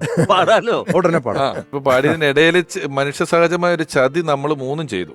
ആ, അതായത് ടോപ്പ് വന്നപ്പോ പെട്ടെന്ന് 3 പാട്ടുകാർ അതിൽ നിന്ന് അങ്ങ് ഊരി പോയിട്ട് സാർ ഒറ്റപ്പെട്ടു ഇടയിൽ. ഞാനേ അത് ശ്രദ്ധിച്ചുള്ളൂ. നമ്മൾ ഇത്രയും പറഞ്ഞ സ്ഥിതിക്ക്, നമ്മൾ പാട്ടിനെ കുറിച്ച് പറഞ്ഞ സ്ഥിതിക്കും പാട്ട് പാടിയ സ്ഥിതിക്കും നമുക്ക് സംഗീത ബന്ധമുള്ള ഒരാളുടെയും കൂടെ സാന്നിധ്യം വിളിക്കാം, ഇവിടെ വിളിക്കേണ്ടതായിട്ടുണ്ട്. അദ്ദേഹം നിങ്ങൾ പറഞ്ഞ അക്ഷരങ്ങളെ നൃത്തം ചെയ്യിക്കുന്ന ആളാണ്, ഗാനരചയിതാവാണ്. ഒരുപാട് സൂപ്പർ ഹിറ്റായിട്ടുള്ള പാട്ടുകൾക്ക് വരികൾ എഴുതിയിട്ടുള്ള ആളാണ്. അദ്ദേഹത്തിന്റെ പാട്ടുകളൊക്കെ നമുക്ക് വന്നിട്ട് പറയേണ്ടതായിട്ടുണ്ട്. സ്നേഹപൂർവം ഓർമ്മയിലെന്നും ഭരതൻ എന്ന ഈ ലക്കത്തിലേക്ക് സ്വാഗതം ചെയ്യുകയാണ് ഭരതൻ സാറിന്റെ വളരെ പ്രിയപ്പെട്ട സുഹൃത്തുക്കളിൽ ഒരാൾ MD രാജേന്ദ്രൻ.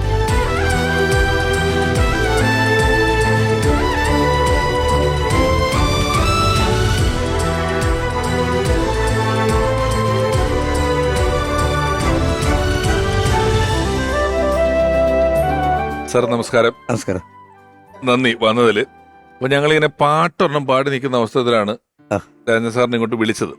ഞാൻ പറഞ്ഞു പാട്ടൊക്കെ ഏതാന്നുള്ളത് പറയാം, എനിക്ക് ഒരുപാട് പാട്ടുകൾ അറിയാം, എങ്കിലും ഇപ്പൊ ഞാൻ ഏറ്റവും പുതിയ പിള്ളേർക്ക് പെട്ടെന്ന് ഏറ്റവും പുതിയ ആൾക്കാർക്ക് പറയാം. ഇവരിപ്പോ പ്രേമലു എന്ന് പറയുന്ന പടം വന്നപ്പം യയ്യ യാദവ എന്നുള്ള പാട്ട് ഒരുപാട് സെലിബ്രേറ്റ് ചെയ്യപ്പെട്ടു, ഒരുപാട് റീൽസുകളിലും ഒക്കെ വന്നു, ഒരുപാട് പേര് കളിച്ചു കണ്ടു. ആ പാട്ട് എഴുതിയ ആളാണ് ഈ ഇരിക്കുന്ന ആള്. ഒന്ന് കണ്ടേക്ക്. പറയണ്ടേ, നമ്മൾ അത്ര എങ്ങനെയും പറയണ്ടേ? പിന്നെ ഒരു കെട്ട് സൂപ്പർ ഹിറ്റ് ആയിട്ടുള്ള എത്രയോ പാട്ടുകൾ നമുക്ക് സമ്മാനിച്ചിട്ടുള്ള ഒരാളാണ് രാജൻ സാർ. പറയൂ, ഭരതേട്ടനുമായിട്ടുള്ള ഓർമ്മകളിൽ നമുക്ക് തുടങ്ങാം. ഈ ഭരതേട്ടൻ എന്ന് പറയുമ്പോൾ ഈ ആകെ മറ്റുള്ളവരെ മറന്നു പറയല്ല, മലയാളത്തിൽ ഒരു വയലാറ് പോലെ അല്ലെങ്കിൽ വേറൊരാളെ കമ്പയർ ചെയ്യാനില്ല, നിറഞ്ഞു നിൽക്കുന്നൊരു പ്രതിഭ എന്ന് പറയുന്നത് സാക്ഷാൽ ഭരതനാണ്. നമ്മുടെ സിനിമയുടെ മൊത്തം ഒരു ഗ്രാഫ് നോക്കുമ്പോൾ ഈ ഭരതൻ ടച്ച് ഇല്ലാത്ത മലയാള സിനിമയില്ല. ഞാൻ എൻ്റെ അനുഭവം പറയാണ്. ദേവരാജൻ മാസ്റ്റർ എന്ന് പറയുന്ന മഹാമനുഷ്യന് പോലും ഭരതേട്ടൻ്റെ ബഹുമാനമായിരുന്നു. ഒരു ചെറിയ എക്സാമ്പിൾ പറയാം, അത് പുതിയ തലമുറയ്ക്ക് അറിഞ്ഞുകൂടാത്തതാണ്. ഈ കാക്കനാടൻ എന്ന് പറയുന്ന വലിയ പ്രതിഭാശാലി, സിനിമയുടെ വലിയ താല്പര്യമൊന്നുമില്ല, കഥയൊന്നും എഴുതാൻ താല്പര്യമില്ലാത്ത ആളാണ്. പറയാവുന്ന അല്പം ലേശം ലഹരിമയമായിട്ടുള്ള ജീവിതമാണ് പുള്ളിയുടെ, വെള്ളമാണ്. അപ്പോൾ പുള്ളി അങ്ങനെ സിനിമയ്ക്ക് താല്പര്യമില്ല. അല്ലാശാനെ വെള്ളം അടിക്കരുത്. അതല്ല, അതായത് ലിറിസിസ്റ്റ് ആണല്ലോ, ആദ്യം സാഹിത്യ രൂപേണയും അത് നിങ്ങളോടല്ല. അതായത് അദ്ദേഹം അത്യം ലഹരിമയമായ ഒരു ജീവിതമാണ്. എന്നെ നോക്കിട്ട് വെള്ളമാണ് അല്ല, അത് അങ്ങനെ- എനിക്ക് മനസ്സിലായില്ല. അല്ല, അതെന്താ അറിയാമോ, അത് കൃത്യമായിട്ട് സാഹിത്യം എത്രത്തോളം നിങ്ങൾക്ക് മനസ്സിലായി എന്ന കാര്യത്തെ ഒന്നുകൂടി ഉറപ്പിച്ചതാണ്. രസം. അപ്പൊ പത്മനാഭൻ പോലുള്ള പ്രതിഭാശാലികളുണ്ട് കാക്കനാട് ശിഷ്യന്മാര്. ഉവ്വ്. മുകുന്ദൻ, പത്മനാഭൻ, ഒരു ഒ വിജയൻ, ഇതൊക്കെ ശിഷ്യഗണങ്ങളാ കാക്കനാട്. ബേബിച്ചായനാണ് ഗ്രേറ്റ്. ഈ ബേബിച്ചായൻ ഗ്രേറ്റ് ആണെന്ന് മനസ്സിലായത് ഭരതേട്ടനെ കൂടെയാണ്. അപ്പോൾ ഭരതേട്ടൻ്റെ പടത്തിന് വേണ്ടി ലളിത ചേച്ചിയും പിന്നെ ഈ കാക്കനാടിൻ്റെ ഒരു കഥ കിട്ടാൻ വേണ്ടിയിട്ട് KG ജോർജ്, ലളിത, ഭരതൻ ഇവരെല്ലാം കൂടെ ഇങ്ങനെ വട്ടമിട്ട് പിടിക്കുന്ന ഒരു കാലമാണ്. അങ്ങനെയാണ് ഈ പാർവതി, അടിയറവ് എന്ന് പറയുന്ന ഒരു നോവൽ പാർവതിയാക്കിയിട്ട് എടുക്കുന്നതും ഭരതൻ അതിൻ്റെ സംവിധായകനാകുന്നത്. അപ്പം ഭരതൻ്റെ അടുത്തേക്ക് ഞാൻ ചെല്ലുന്നു. അതിൻ്റെ വളരെ ബ്രീഫായിട്ട് പറയാം. ഈ ഭരതൻ കാക്കനാടൻ സംഗമം തന്നെ അത്ഭുതമാണ്, അരൂക്കുറ്റി എന്നുള്ള സ്ഥലത്ത്. അപ്പോൾ കാക്കനാടൻ എപ്പോഴും ശ്രദ്ധിക്കുന്നത് ഭരതൻ്റെ ഉച്ചാരണ ശേഷിയിലാണ്. അങ്ങനെ ആ ഡിസ്കഷൻ നടന്നുകൊണ്ടിരിക്കുമ്പോൾ പാർവതി പാട്ടുകൾ ചെയ്യുന്നു. ഓരോ പാട്ടും എങ്ങനെ വേണം, കാക്കനാടിന് ഓരോന്ന് പ്ലാൻ ചെയ്തു. കാക്കനാടിൻ്റെ കഥകൾക്കൊക്കെ ഉള്ളൊരു ഗുണം എല്ലാം ഇറോട്ടിക്കാണ്. അതെ, എല്ലാ കഥകളും ഇറോട്ടിക്കാണ്. ഔസേപ്പച്ചേരിക്കും അറിയാവുന്നേ ഉള്ളൂ. ഇറോട്ടിക് എന്ന് പറയുമ്പോൾ ആ രീതിയിലുള്ള സാധനമേ വരുള്ളൂ. അപ്പോൾ മ്യൂസിക് ഡയറക്ടറാക്കിയാൽ ഞാൻ ഉദ്ദേശിച്ച എൻ്റെ മനസ്സിലുണ്ടായിരുന്നത് ദേവരായ മാഷാണ്, നമ്മുടെ ഗുരു. അപ്പോൾ ദേവരായ മാഷാണ് ലോകത്തിലെ ഏറ്റവും വലിയ ഇറോട്ടിക് പാട്ടുണ്ടാക്കിയ ആള്. എന്ന് വെച്ചാൽ 79 ഇറങ്ങിയ മോചനം എന്നുള്ള പടത്തിൽ സ്റ്റാൻലിയ പ്രൊഡ്യൂസ് ചെയ്ത് തൂവാനത്തുമ്പിയുള്ള പ്രൊഡ്യൂസർ ഇയാളാണ്. ആദ്യം ചെയ്ത പടമാണ് ഈ മോചനം. അതിൽ ഈ സൂര്യൻ ഉദിപ്പിച്ച് വന്ന പാട്ടാണ് ആദ്യമായിട്ട് ഞാൻ എഴുതുന്നത്. ഇത് ഈ പ്രത്യേക ഘട്ടത്തിൽ പറയാൻ കാരണം ഭരതൻ്റെ പാർവതി എന്നുള്ള പടത്തിലും ഇതേ സിറ്റുവേഷൻ വരികയാണ്, ഉറക്കോടെ ഭീകരമായിട്ട്. അപ്പോൾ ഭരതൻ എന്നോട് പറയാണ്, എടാ നിന്റെ സൂര്യൻ ഉദിപ്പിച്ച പോലൊരു സാധനം വേണമെന്ന് പുള്ളിക്ക് കിടപ്പുണ്ട്. അപ്പൊ ദേവരാജ മാഷ് പോലും അക്സെപ്റ്റ് ചെയ്ത സെക്സ് ആണല്ലോ ഇത്. അത് ഓക്കെ എന്ന് വെച്ചിട്ട് ഞാൻ അവിടെ ചെന്നപ്പോഴോ, യു വോണ്ട് ബിലീവ്, എനിക്ക് ആ ജോൺസനെ കുറിച്ച് എന്താ ഞാൻ പറയേണ്ടത്. ജോൺസൺ ഭരതൻ്റെ മകനാണോ, ഭരതൻ ജോൺസന്റെ മകനാണോ എനിക്കറിയില്ല. സംഗീതത്തിൽ ജോൺസണും ഭരതനും പിന്നെ ലളിത ചേച്ചി, അദ്ദേഹത്തിൻ്റെ വീട്ടിൽ ഞാൻ ഇരിക്കുകയാണ്. അപ്പോൾ എനിക്കൊരു ചെറിയ പ്രോബ്ലം, അത് പറഞ്ഞാൽ കുഴപ്പമില്ല, രണ്ടുപേരും മരിച്ചു പോയതുകൊണ്ട്. ഞാൻ ഈ സത്യഭാമ ശ്രീകൃഷ്ണൻ്റെ ഭാര്യമാരെ പറ്റി കേട്ടിട്ടുണ്ടല്ലോ. ഉണ്ട്. ഒരാളുടെ അടുത്ത് പോകും, മറ്റേ ആൾക്ക് ഇഷ്ടമല്ല. അപ്പം ഞാൻ ഭരതൻ്റെ വീട്ടിലേക്ക് പോകുന്ന വിവരം ഭരതൻ പറഞ്ഞിട്ട് മറ്റേ ആൾ അറിഞ്ഞു. അദ്ദേഹം മിണ്ടാതെ ഇരിക്കുകയാണ്. ഞാൻ മദ്രാസിൽ ചെല്ലുമ്പോൾ അദ്ദേഹത്തെ വിളിച്ചിട്ടേ ഇങ്ങോട്ട് വരുമെന്നാണ് ധാരണ. ഈ മറ്റവൻ അറിയരുതെന്ന് വെച്ചിട്ടാണ്, രുക്മിണി അറിയണ്ടെന്ന് വെച്ച് രുക്മിണിയെ അറിയിക്കാതെയാണ് ഞാൻ നേരെ ഇങ്ങോട്ട് വരുന്നത്. അപ്പോൾ ഞാനവിടെ ചെന്ന് ഇരുന്നപ്പോൾ തന്നെ അയാളുടെ ഫോൺ, എന്നോട് പറയാതെ നീ ഭരതൻ്റെ അടുത്ത് പോയി അല്ലേ? ആരാണ്? ഡയറക്ടർ മോഹൻ. അപ്പോൾ മോഹനും ഭരതനുമാണ് നമ്മുടെ രണ്ട് കണ്ണുകൾ. അപ്പോൾ ഭരതൻ പറഞ്ഞു, നീ അവനോട് പറഞ്ഞിട്ട് പോരുന്ന, അവന് ഞാൻ വല്ല കാര്യമുണ്ട്, വിളിച്ചറിയിക്കേണ്ട വല്ല കാര്യമുണ്ട്. അങ്ങനെ ഈ പാട്ട് അവിടെ ചെയ്യാൻ പോയി ഇരിക്കുകയാണ്. അപ്പോൾ ഒരു ഓട്ടോറിക്ഷയിൽ ഈ പാവപ്പെട്ട ജോൺസണും അദ്ദേഹത്തിൻ്റെ ഒരു തബല വായിക്കുന്ന ഒരു പയ്യനും പേരെനിക്ക് ഇങ്ങനെ വരുന്ന, പേടിച്ചാണ് വരുന്നത്. പുള്ളിയും രുക്മിണി സത്യമായ പ്രശ്നമുണ്ട് പുള്ളിക്ക്. പിന്നെ എനിക്ക് മനസ്സിലായത് പുള്ളിയും പതുക്കെ വന്ന് അടുത്തിരിക്കുന്നു. ലളിത ചേച്ചിക്ക് സംഭവം നേരത്തെ അറിയാം. അപ്പോൾ അവിടെ വന്നിരിക്കുന്നു. ഇരുന്ന് കഴിഞ്ഞ് ഭരതൻ വളരെ കൂളായിട്ട് ചോദിക്കുന്നു, നീ എവിടുന്നാണ് വരുന്നതെന്ന് ചോദിച്ചപ്പോൾ പുള്ളി പറഞ്ഞിങ്ങനെ, പെട്ടെന്ന് നീ എന്നെ അങ്ങേരെ ഒന്ന് വിളിച്ചേക്കാൻ പറഞ്ഞു. ഈ അങ്ങേരെ എന്നുള്ളത് ജോൺസൺ അറിയില്ല ആരെയാണെന്ന്. അപ്പോൾ ആ ജോൺസൺ ആരെയാണെന്ന്, ദേവരായ മാഷ് വിളിച്ചിരുന്നു. ദേവരായ മാഷ് അസിസ്റ്റന്റ് ആണല്ലോ പുള്ളി. ജോൺസേട്ടൻ പറയാതെ വന്നിരിക്കുക, ആദ്യത്തെ പടം ട്യൂൺ ചെയ്യുക. ഞാൻ കൊടുക്കാമെന്ന് പറഞ്ഞ് ഫോൺ കൊടുക്കുന്നു. അപ്പോൾ അവിടുന്ന് പുള്ളിയുടെ ഡയലോഗാണ്, ഇത് കഷ്ടമെന്ന് ആലോചിച്ച് നോക്കി. അല്ല ഭംഗിയായിട്ടൊക്കെ ചെയ്യണം കേട്ടോ, ഗുരുത്വദോഷം വാങ്ങിക്കരുത്, ഉപദേശിക്കുകയായിരുന്നു. അത് പറയാതെ വെട്ടിച്ചു വന്നതാണ് പുള്ളി. പുള്ളിയുടെ രണ്ടാമത്തെ പടമാണ്. ആദ്യത്തെ പടം ചെയ്തെങ്കിലും റിലീസായിട്ടില്ല, രണ്ടാമത്തെ പടമാണിത്. ആ ദുഃഖത്തിൽ അപ്പോൾ ഭരതിന്റെ ഡയലോഗ്. അപ്പൊ ഞാനൊരു ഗുരുദോഷം കഴിഞ്ഞിട്ടിരിക്കുക, അവിടെ മോഹനോട് പറയാതെ വന്നിരിക്കുക. ഇവന്മാർക്കൊക്കെ ഈ കള്ള വിദ്യകളാണ്. രണ്ടും തൃശ്ശൂരിൽ നിന്നല്ലേ വരുന്നത്. ജോൺസൺ എവിടെയാണ്? ഞാൻ പറഞ്ഞ അതുകൊണ്ടില്ല, മോഹന് അങ്ങനെ ചെറിയൊരു കോംപ്ലക്സ് ഉള്ള ആളാണ്. അത് കോംപ്ലക്സ് ഒന്നുമില്ല, നിന്റെയാണ് കോംപ്ലക്സ്, അത് പോട്ടെ, നമുക്ക് ആ ഇറോട്ടിക് സോങ്ങിലേക്ക് പ്രവേശിക്കാം എന്ന് പറഞ്ഞിട്ട് ഇനിയാണ് അത്ഭുതം. ഞാൻ ഉദ്ദേശിച്ചു, ഈ ഭരതനാണ് ജോൺസനാണ് അപ്പോൾ മ്യൂസിക് വരുന്ന ഏത് ഭാഗത്ത് നമുക്ക് അറിയില്ല. ഞാനും കുറച്ച് മ്യൂസിക് ഉള്ളതുകൊണ്ട് ഏത് ഭാഗത്ത് നമുക്ക് അറിയില്ലല്ലോ.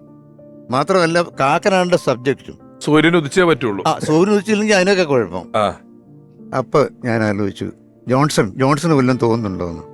അപ്പോൾ ഭരതൻ്റെ ഡയലോഗാണ്, അവനല്ല ഞാനാ ഡയറക്ടർ. ഫസ്റ്റ് ഡയലോഗ് ആ നേരത്തെ ആരോ പറഞ്ഞല്ലോ, ആ ഞാനാണ് ഡയറക്ടർ, എനിക്കാണ് തോന്നുന്നുണ്ടെന്ന്, അവനല്ല എന്ന്. മറ്റേയാൾ കുറച്ചുകൂടെ ജോൺസൺ ഇങ്ങനെ വിഷമിച്ചിരിക്കുക, ആകെപ്പാടെ തെറ്റ് കാണിച്ച് വന്നിരിക്കുക, ദേവരായ മാഷ് ഇങ്ങനെ ഇരിക്കുകയാണ്. അപ്പോൾ ഇയാൾ പറഞ്ഞു, എടാ നീ മറ്റേ ആ സൂര്യൻ ഉദിച്ച പോലല്ല, അത് കുറച്ച് ലാഘവത്തിലാണ് ഉദിച്ചത്, കുറച്ച് ലാഘവത്തിലാണ് ഉദിച്ചത്, സ്പീഡിൽ ഉദിക്കണം സൂര്യൻ. ആ കാരണം ഇത് കുറച്ചുകൂടെ സ്പീഡിലുള്ള ഒരു പ്രണയമാണ്. ആ ഒരു പ്രണയമല്ല, ഒരു താത്വിക ബന്ധമാണ്, ആ ഒരു ഫിലോസോഫിക്കൽ. അതെ അതെ അത് സ്പീഡിൽ വേണമെന്നുള്ളതാണ് പറയുന്നത്. ഉവ്വ. നമ്മുടെ സംസ്കാരം വേണമല്ലോ. അതെ. അപ്പൊ അതുകൊണ്ട് ഞാൻ ആ വാക്കുകൾ ഉപയോഗിക്കുന്നത്. സ്പീഡിലുള്ള ഒരു സംയോഗമാണ് നടക്കുന്നത്. ഇന്റൻസിറ്റി. അപ്പൊ ഞാൻ ആലോചിച്ചു, ദൈവമേ സൂര്യനെ വിട്ടു. അപ്പൊ എനിക്ക് പെട്ടെന്ന് മനസ്സിൽ തോന്നി കുറുനിരകൾ, പിന്നെ സ്പീഡിനെ സെക്സുമായിട്ട് ബന്ധപ്പെട്ട ഇമേജറി, മഴ.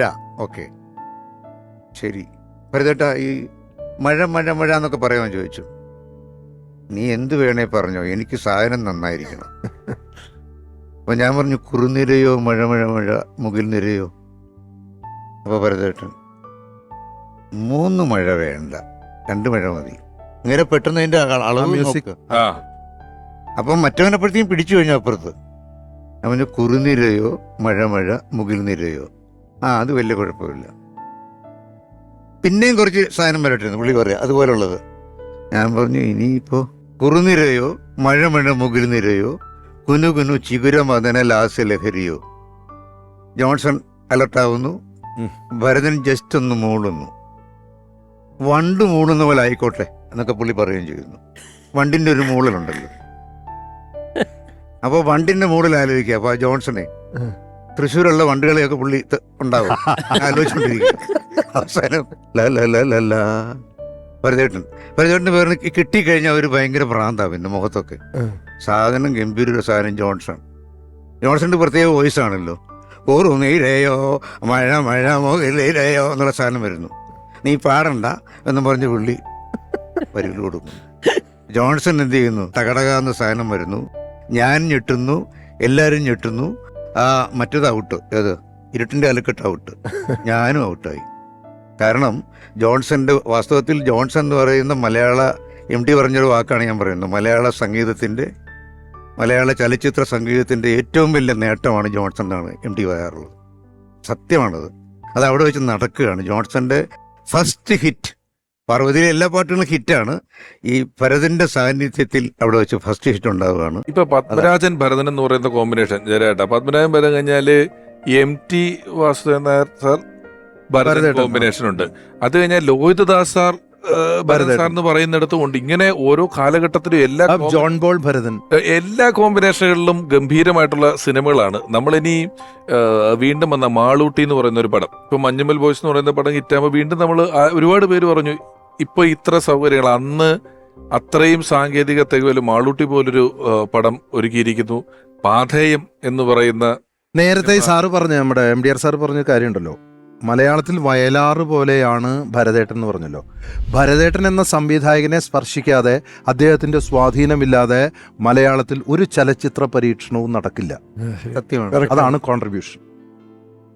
ഇവരെല്ലാം വളരെ ലെജൻസ് ആയിട്ടുള്ള ആളുകളാണ്. എല്ലാവരും നമ്മളിപ്പോൾ ഈ പറഞ്ഞു പോകുന്ന പേരുകളെല്ലാം വളരെ ലെജൻഡ് ആയിട്ടുള്ള ആളുകളാണ്. അവരുമായിട്ട് സൗഹൃദം സ്ഥാപിക്കാനോ അല്ലെങ്കിൽ അവരുടെ ഓർമ്മകൾ എന്നൊക്കെ പറയുന്ന വളരെ വലുതാണ്. പക്ഷെ ഞാൻ ഇതിനിടെ കേട്ടിട്ടുള്ള ഒരു കാര്യം, ഇവർ തമ്മിലൊക്കെ ഓക്കെ, പക്ഷെ ഒരു പുതിയ നടൻ അയാൾ 2-3 പടമായിട്ടുള്ളൂ എന്നുള്ള സാഹചര്യത്തിൽ തന്നെ മഹാനായ MT വാസുദേവൻ നായരുടെ കയ്യിൽ നിന്നും പട്ടും വളയും വാങ്ങിച്ച ഒരാൾ ഇവിടെ ഇരിക്കുന്നുണ്ട്. പട്ടും വളയും കിട്ടിയ ഒരാൾ ഇവിടെ ഇരിക്കുന്നുണ്ട്. അത് അറിയോ? ആ കഥ അറിയോ? അറിയില്ലേ? അത് അത് വൈശാലിയിലെ രാമപാദന്റെ ക്ലൈമാക്സ് സീനിലെ സംഭവം. അല്ല ആ റോള് തന്നെ പട്ടുമ്പളയല്ല. ഇത് അതിനപ്പുറമുള്ളൊരു പട്ടുമ്പളയുണ്ട്. അല്ല, റോള് കിരീടമാണ്, പൊൻകിരീടം. മറ്റത് പട്ടും ഇത് വളയും. പട്ടും വളയും വരും. അതൊക്കെ വലിയൊരു സൗഭാഗ്യമാണ് അങ്ങനെ ഒരു റോളൊക്കെ നമുക്ക് വന്നു ചേരുക. അത് തന്നെയല്ല പുള്ളിയുടെ മനസ്സിലുള്ള ഫ്രെയിമിന്റെ കാര്യം പറയുമ്പോഴാണ് ടോണുകൾ. ഇന്നൊക്കെയല്ല നമ്മൾ പല ടോണുകളും പിടിക്കുന്നത്. ഇത് അന്ന് പുള്ളി മധുവേട്ടനോട് പറഞ്ഞു, മധു എനിക്ക് 3 ടോൺ വേണം പടത്തിൽ.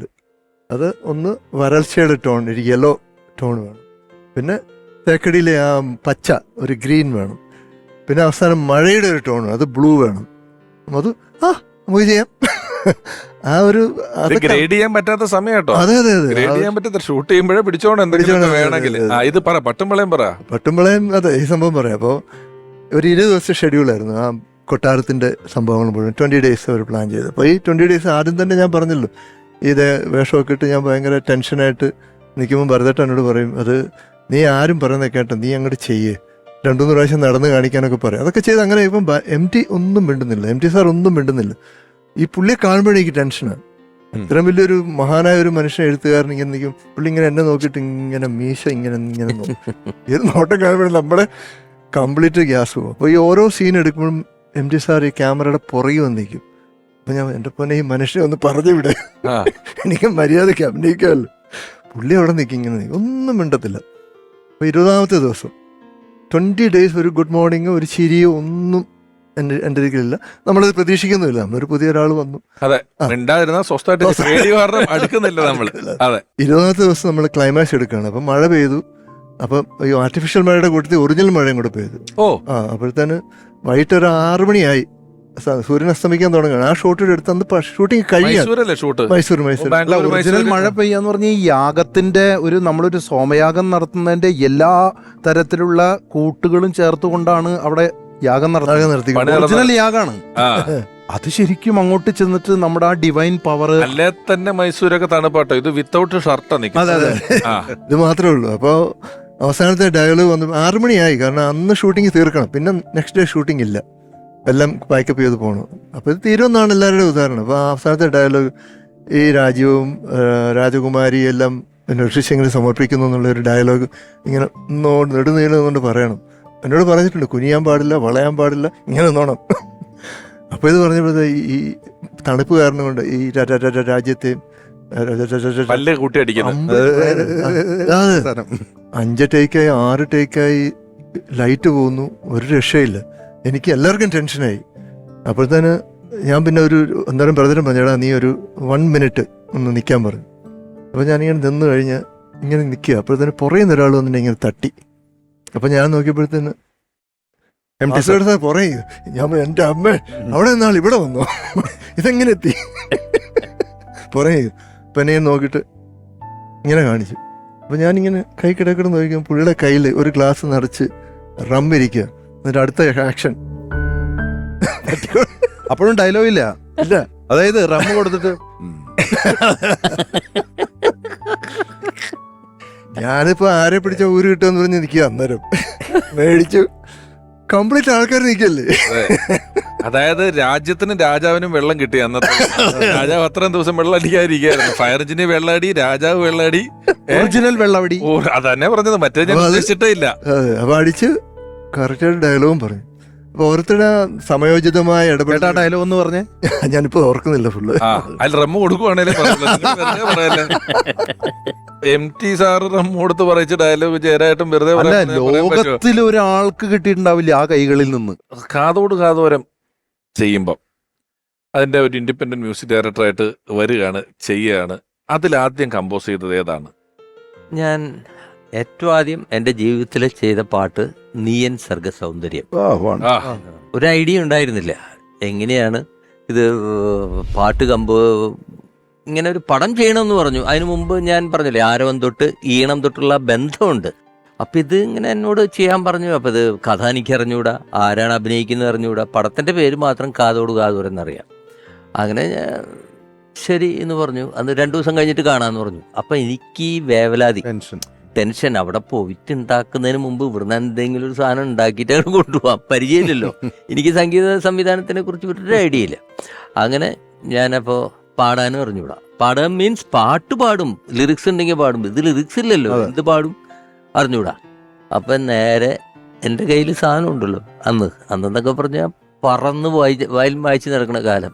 ഞാനുണ്ട് നമ്മുടെ പഴയ ഗിറ്റാറിസ്റ്റ് ഇല്ല മരിച്ചുപോയി ജോൺ ആൻ്റണി, പുള്ളിയോട് പറഞ്ഞു ഗിറ്റാർ വായിക്കാൻ. പുള്ളിയുടെ ഒരു ഗിറ്റാറും ഇതും ഒരു ചെറിയ ചുവന്ന ടേപ്പ് റെക്കോർഡറിൽ ഒരു ട്യൂൺ വായിച്ചു. അതാണ് നീയൻ സർഗ സൗന്ദര്യത്തിന്റെ ട്യൂണാണ് വയലിനിൽ വായിച്ചത്. അതെ, അതിലോട്ട് വായിക്കില്ലേ? കടക്കണം. അതിലോട്ട് കടക്കാം. അത് കേൾക്കാതെ ഇനി മുന്നിലേക്ക് ഒരടി നമുക്ക് നീങ്ങാൻ അതെ പറ്റില്ല. അതെ.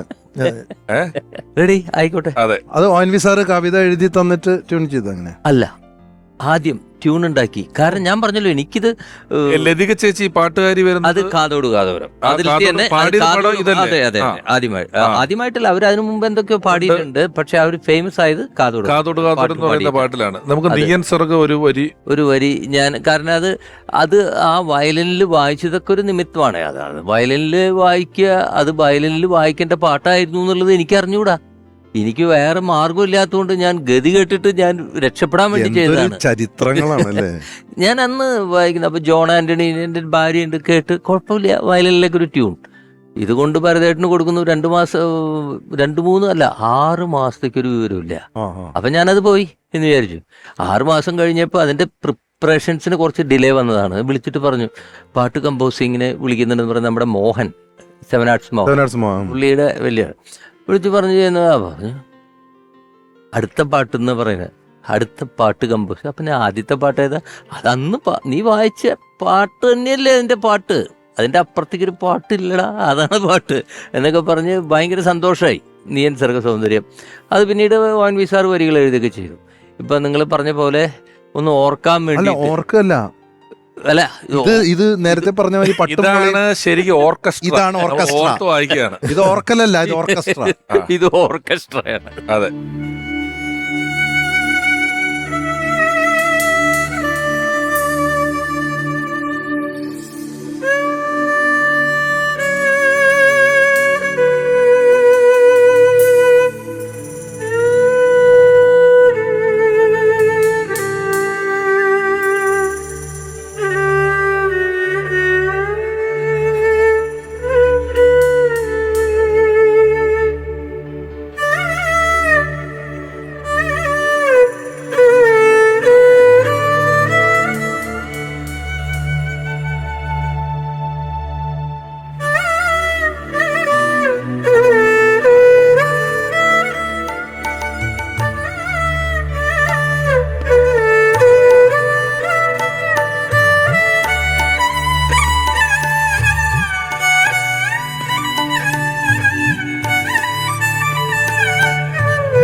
Thank you. ഞാൻ ഗാനഗന്ധർവൻ എന്ന് പറഞ്ഞ സിനിമ ചെയ്യുമ്പം നമുക്ക് പാട്ടുകാരനാണല്ലോ. ഇപ്പം ദേവദൂതര് പാടുന്നുണ്ടല്ലോ ഈ സിനിമയില്. അപ്പൊ അതിൽ ഒരു മൈക്ക് ഷെയർ ചെയ്താ പാടുന്നത്. ആട് മേയ്ക്കാൻ കൂടെ വരാം, ഇങ്ങനെ ഷെയർ ചെയ്ത് പാടുന്നുണ്ട്. അപ്പൊ പള്ളിയിലൊക്കെ ചിലപ്പോൾ ഒരു മൈക്കൊക്കെ ഉണ്ടാവുള്ളൂ. ഒരു സിനിമയിൽ വേണമെങ്കിൽ 2-3 മൈക്ക് ഉപയോഗിക്കാൻ ബുദ്ധിമുട്ടൊന്നുമില്ല. ഞാനിങ്ങനെ മമ്മൂക്കയുടെ ഒരിക്കൽ സംസാരിച്ചു. ഞാൻ പറഞ്ഞു അന്ന് ഈ കാതോട് കാതോരത്തില് പള്ളിക്കോറിൽ ഒരു മൈക്ക് ഉപയോഗിച്ചിട്ടുള്ളൂ. പല പള്ളിക്കും ഒരു സ്പീക്കറും ഒരു മൈക്കും ഒക്കെ ഉണ്ടാവുള്ളൂ. അതാണ് ഇത് ചെയ്തത്. കഴിഞ്ഞപ്പോൾ പുള്ളി ഒന്നിങ്ങനെ ഒരു ചിരിയിരിച്ച്. ഞാനിതാണ് മനസ്സിലാക്കിയത്. അപ്പൊ ഞാൻ ചോദിച്ചു എന്താ ചിരിച്ചു? പറയല്ല, അന്ന് ഭരതൻ എന്റെയും ഹീറോയിന്റെയും ശ്വാസം ഒന്നാകുന്നു. ഒരു മൈക്കിൽ അടുത്ത് നിന്ന് പാടുമ്പോൾ ഈ ഒരു ശ്വാസമാണ് രണ്ടുപേരും വലിക്കുന്നത് എന്നുള്ള പോലെയൊക്കെ സങ്കല്പിച്ചിട്ടാണ് ഒരു മൈക്ക് പാടിച്ചത്. നീ ഇപ്പൊ ഇരുന്ന് പള്ളിക്കോറിന് ഒരു മൈക്കേ ഉള്ളൂ എന്ന് പറഞ്ഞാ എന്തെവിടെ എത്തി എന്നും പറഞ്ഞ അതിന്റെ ഫീൽ അതാണ്. ഞങ്ങളിപ്പോ ഈ മറ്റേ പള്ളിക്കോയറിലും ഗാനമേളകളിലൊക്കെ പാടുമ്പോ രാജേന്ദ്രൻ ചേട്ടൻ പറഞ്ഞ പോലെ ഒരു ചെറിയ ഒരു ഫീൽ ഉണ്ടല്ലോ, ആ പ്രണയത്തിന്റെയും റൊമാൻറ്റിക് മൂഡ് അത് ഷെയർ ചെയ്യുമ്പോൾ ഈ അടുത്ത് നിൽക്കുന്ന ആൾക്ക് ഒരേ മൈക്ക് പാടി ആ ശ്വാസം ആ മൈക്ക് സ്വീകരിച്ചിട്ട് അതേ മൈക്ക് തിരിച്ചു വാങ്ങിച്ച് പാടുമ്പോ കിട്ടുന്ന ഒരു അതൊക്കെ അന്ന് പറഞ്ഞു എന്ന് പറഞ്ഞു ഡയറക്ടർ. അന്ന് ഇതൊക്കെ പറഞ്ഞിട്ടാണ് ഇത് ചെയ്തിരിക്കുന്നത്. അപ്പം ഓരോ മൈന്യൂട്ട് കാര്യങ്ങളിലും ഇതിങ്ങനെ അളന്നളന്നാണ് പോയിട്ടുള്ളതെന്നുള്ളത് വലിയ അത്ഭുതമാണ്. അത് പ്രണയം, അതിന്റെ നഷ്ടപ്രണയം എന്ന് പറയുന്നതെല്ലാം വളരെ ഭംഗിയായിട്ട് ഇപ്പം അമരമെടുത്താൽ ഒരു നഷ്ടപ്രണയം അതിനകത്ത് അതിന്റെ അകത്ത് കിടപ്പുണ്ട്. വളരെ ഡീപ്പായിട്ടുള്ളൊരു നഷ്ടപ്രണയം അതിനകത്ത് കിടക്കുന്നു. എന്നിളം കൊമ്പിൽ നീ പാടാതിരുന്നെങ്കിൽ ജന്മം പാഴ്മരമായേനെ എന്ന് പറയുന്നത് തന്നെ ആ ബന്ധമാണ്, ആ ബന്ധമാണ്, ആ അച്ചൂട്ടിക്ക് ആ അതെ അതെ ചിത്രയുടെ ക്യാരക്ടറിനോടുള്ള ഒരു പ്രണയമാണ്. ഇനി അവിടെ നിന്ന് നമ്മൾ എടുത്താൽ ദേവരാഗത്തിലെത്തിയാല്, ദേവരാഗത്തില് അതിന്റെ ഈ ശൗണ്ടിച്ചോറ് ഉണ്ണാൻ വരുന്ന സീനുകളിലോട്ടൊക്കെ എത്തുന്ന ഒരു സ്ഥലത്തേക്ക് അന്ന് നമ്മൾ ആലോചിക്കുമ്പോൾ ഒരു വലിയ പ്രണയത്തിന്റെ തീവ്രമായൊരു പ്രണയത്തിന്റെ നഷ്ടം അതിനകത്തുണ്ട്. അതിന്റെ വരികളുടെ ഒരു എഴുത്ത് എങ്ങനെയായിരുന്നു? അത് അതിലിരിപ്പൊക്കെ എന്താ? AVM ജിയിൽ വെച്ചാണ് ഇതിന്റെ വർക്ക് നടക്കുന്നത്. അപ്പൊ യൂഷ്വലി ജോൺസൺ ആണല്ലോ ഇദ്ദേഹത്തിന്റെ മ്യൂസിക് ഡയറക്ടർ. ജോൺസൺ അല്ല ഇത്തവണ എന്ന് പറഞ്ഞപ്പോൾ തന്നെ എനിക്ക് വിഷമമായി. ദേവരായ മാഷാണോ എന്ന് ഞാൻ വിചാരിച്ചു. പിന്നെ ദേവരാഗമാണല്ലോ സംഭവം. അപ്പോൾ പുള്ളിയുടെ മറുപടി, അവനൊന്നുമല്ല, നീ ഇങ്ങ് പോര്. അപ്പോൾ ഈ വരുന്നയാൾ അത്ര പ്രാധാന്യമില്ലാത്ത ആളെന്നുള്ള അർത്ഥത്തിലാണ് പറയുന്നത്. ചെന്നപ്പോൾ കറക്റ്റാണ്. ഒരു ചെറുപ്പക്കാരൻ അവിടെ ഇരിക്കുന്നു, ഒരു സന്യാസി പോലെ. മ്യൂസിക് ഡയറക്ടറാണ്. ഭരതേട്ടൻ ഇങ്ങനെ ഇരിക്കുന്നുണ്ട്. AVM ജി ആണ്. തൊട്ടപ്പുറത്ത് ജോൺസന്റെ സാക്ഷ്യം എന്നുള്ള പടമുണ്ട്. ഇതിനിടയ്ക്ക് ഒരു ചെറിയ സംഭവം പറഞ്ഞില്ലെങ്കിൽ അത് ശരിയാവില്ല. എന്നാ ശരിയാ, ആർക്കും അറിയാത്തൊരു രഹസ്യം കൂടാണത്. അത് ഞാനിവിടെ അമൃത TV മാത്രം പറയാൻ പോകുന്നു. ഞാൻ ഈ ദേവരാഗത്തിനും സാക്ഷ്യത്തിനും, ആകാശവാണി ജോലിയാണല്ലോ, ലീവില്ലല്ലോ, രണ്ട് ഒരുമിച്ചാണ് നമ്മൾ റെക്കോർഡിംഗ് പ്ലാൻ ചെയ്യുന്നത്. AVM ജിയിൽ 7 പാട്ട് ചെയ്യണം. ആര്? ദേവരാഗത്തിന് വേണ്ടിയുള്ള ഭരതൻ്റെ കൂടെ. AVM സിയിൽ ജോൺസൺ തയ്യാറായിട്ടിരിക്കുന്നു. മോഹന് വേണ്ടി സാക്ഷ്യത്തിന് 3 പാട്ട്. ഇത് 3 അന്നുണ്ടാക്കണം. ഞാൻ തീവണ്ടിയിൽ അങ്ങോട്ട് പുറപ്പെട്ടുകൊണ്ടിരിക്കുന്ന സമയത്ത് ഒരാൾ വണ്ടിക്കകത്ത് വന്ന് കയറുന്ന ഒരു സാധാരണ മനുഷ്യൻ, ചെറുപ്പക്കാരൻ. അയാൾ വന്ന് എന്നോട് പറയുന്നു, സാർ ഇങ്ങനെ ഞാൻ പത്രത്തിലൊക്കെ കണ്ടു 2 പടത്തിന് ഒരുമിച്ച് ചെയ്യുന്നുണ്ടെന്ന്. ഈ ഭരതൻ്റെ പടത്തിലോ എന്നൊരു വലിയ ആഗ്രഹമാണ് ഈ 2 പടങ്ങളും. അതുകൊണ്ട് ഏതെങ്കിലും ഒരു പടത്തിൽ എനിക്ക് ഒരു പാട്ട് എഴുതാനുള്ളൊരു പാട്ട് എഴുത്തുകാരനാണ്, ഒരു ചാൻസ് ഉണ്ടാക്കി തരുമോ എന്ന് ചോദിച്ചു. അപ്പം ഞാൻ പറഞ്ഞു ശരി പറയാം എന്ന് പറഞ്ഞ് ഞാൻ പോകുന്നു. അപ്പം തന്നെ ഫോൺ ചെയ്ത് ചോദിക്കുമ്പോൾ ഭരതേട്ടൻ അറിയാമല്ലോ, ഭരതേട്ട ഇങ്ങനെ ഒരു ആൾ വന്നിട്ടുണ്ട്, അപ്പോൾ എല്ലാ പാട്ടും ഞാൻ തന്നെ എഴുതണ്ട, ഒരു പാട്ട് നിൻ്റെ അമ്മാവനാണോ എഴുതാൻ പോകുന്നയാൾ? ഞാൻ പറഞ്ഞു അമ്മാവനല്ല. നിന്നോട് എഴുതാൻ പറഞ്ഞാൽ നീ എഴുതിയാൽ മതി, നോ റെക്കമെൻഡേഷൻ എന്നുള്ള അർത്ഥം വന്നു നിർത്തി. മോഹനാണ് ആ ചോദ്യത്തിൻ്റെ പ്രശ്നം ഒതുക്കുന്നില്ല. ഞാൻ അയാളോട് പറഞ്ഞു അത് ശരിയാവില്ല. അയാൾ നിരാശനായിട്ട് ദുഃഖിതനായിട്ട് അവിടെ നിന്ന് തന്നെ പോവുകയും ചെയ്തു. ഞാൻ ഈ പാട്ടുകളൊക്കെ ചെയ്തു. ഈ ചോദിച്ചയാളിൻ്റെ പേരാണ് ഗിരീഷ് പുത്തഞ്ചേരി. ഇയാളുടെ ഏറ്റവും വലിയ ആഗ്രഹം മോഹൻ്റെയും ഭരതൻ്റെയും പടത്തിന് എഴുതുക എന്നുള്ളതായിരുന്നു. ഭരതൻ നിരാകരിക്കാനുള്ള കാരണം, ഇപ്പോൾ വന്നിരിക്കുന്നത് തന്നെ ഒരു പുതിയ മ്യൂസിക് ഡയറക്ടർ, അവൻ തെലുങ്കനുമാണ്, മലയാളം അറിഞ്ഞുകൂടാ. ഇവനെ വെച്ച് ഡീൽ ചെയ്യുമ്പോൾ വേറൊരു പാട്ടെഴുത്തുകാരനെ കൂടെ കൊണ്ടുവന്നാനുള്ള ബുദ്ധിമുട്ടാണ് പുള്ളി ആലോചിച്ചത്. അങ്ങനെ ഗിരീഷിൻ്റെ ആ ചാൻസ് ആരോ തട്ടിക്കളഞ്ഞു. ഭരതേട്ടനല്ല, ആരോ തട്ടിക്കളഞ്ഞു. അതിന് ഗിരീഷ് എങ്ങനെ പ്രതികാരം വീട്ടിയെന്നറിയാമോ? ഞാൻ ചെയ്യേണ്ട മോഹൻ്റെ ഒരു പടത്തിന് ആദ്യമായിട്ട് പാട്ടെഴുതിയിട്ട് അവാർഡ് മേടിച്ചു. മോഹൻ്റെ ഒരു പോട്ടെ, അതിൻ്റെ ഇങ്ങനെയാണ് ഞാൻ ചെല്ലുന്നത്. അങ്ങനെ AVM ജിയിൽ അവിടെ ഇരുന്ന് ഭരതം പറയുന്നു ഇതാണ് ആള്. അപ്പോൾ പുള്ളി എന്നെ തൊഴുതു. അപ്പോൾ തെലുങ്കൻ എന്ന് പറഞ്ഞപ്പോൾ തന്നെ ഞാനിങ്ങനെ വിഷമിച്ചിരിക്കുക, എങ്ങനെ ഇത് ഡീൽ ചെയ്യുമെന്നുള്ളത്. ആദ്യ രോമഹർഷവും അങ്കുലീയ പുഷ്പവും, എങ്ങനെയോ ഒരു വരി കിട്ടി, ഗുരുവായൂരപ്പം കൊണ്ട് തന്നതായിരിക്കും. പുള്ളിക്ക് ഭയങ്കര ഇഷ്ടമായി ഭരതന്. ഈ തെലുങ്കനും ഇഷ്ടമായി. മിക മലയാളം പറയുന്നത് എനിക്ക് അറിഞ്ഞൂടെ, കുറച്ച് മലയാളം അറിയാവുന്നതിനാണ്. അപ്പോൾ പുള്ളി പറഞ്ഞു വളരെ പുതിയ ചില പിള്ളേർ ഇത് ഡിജിറ്റലി കാണുവേ.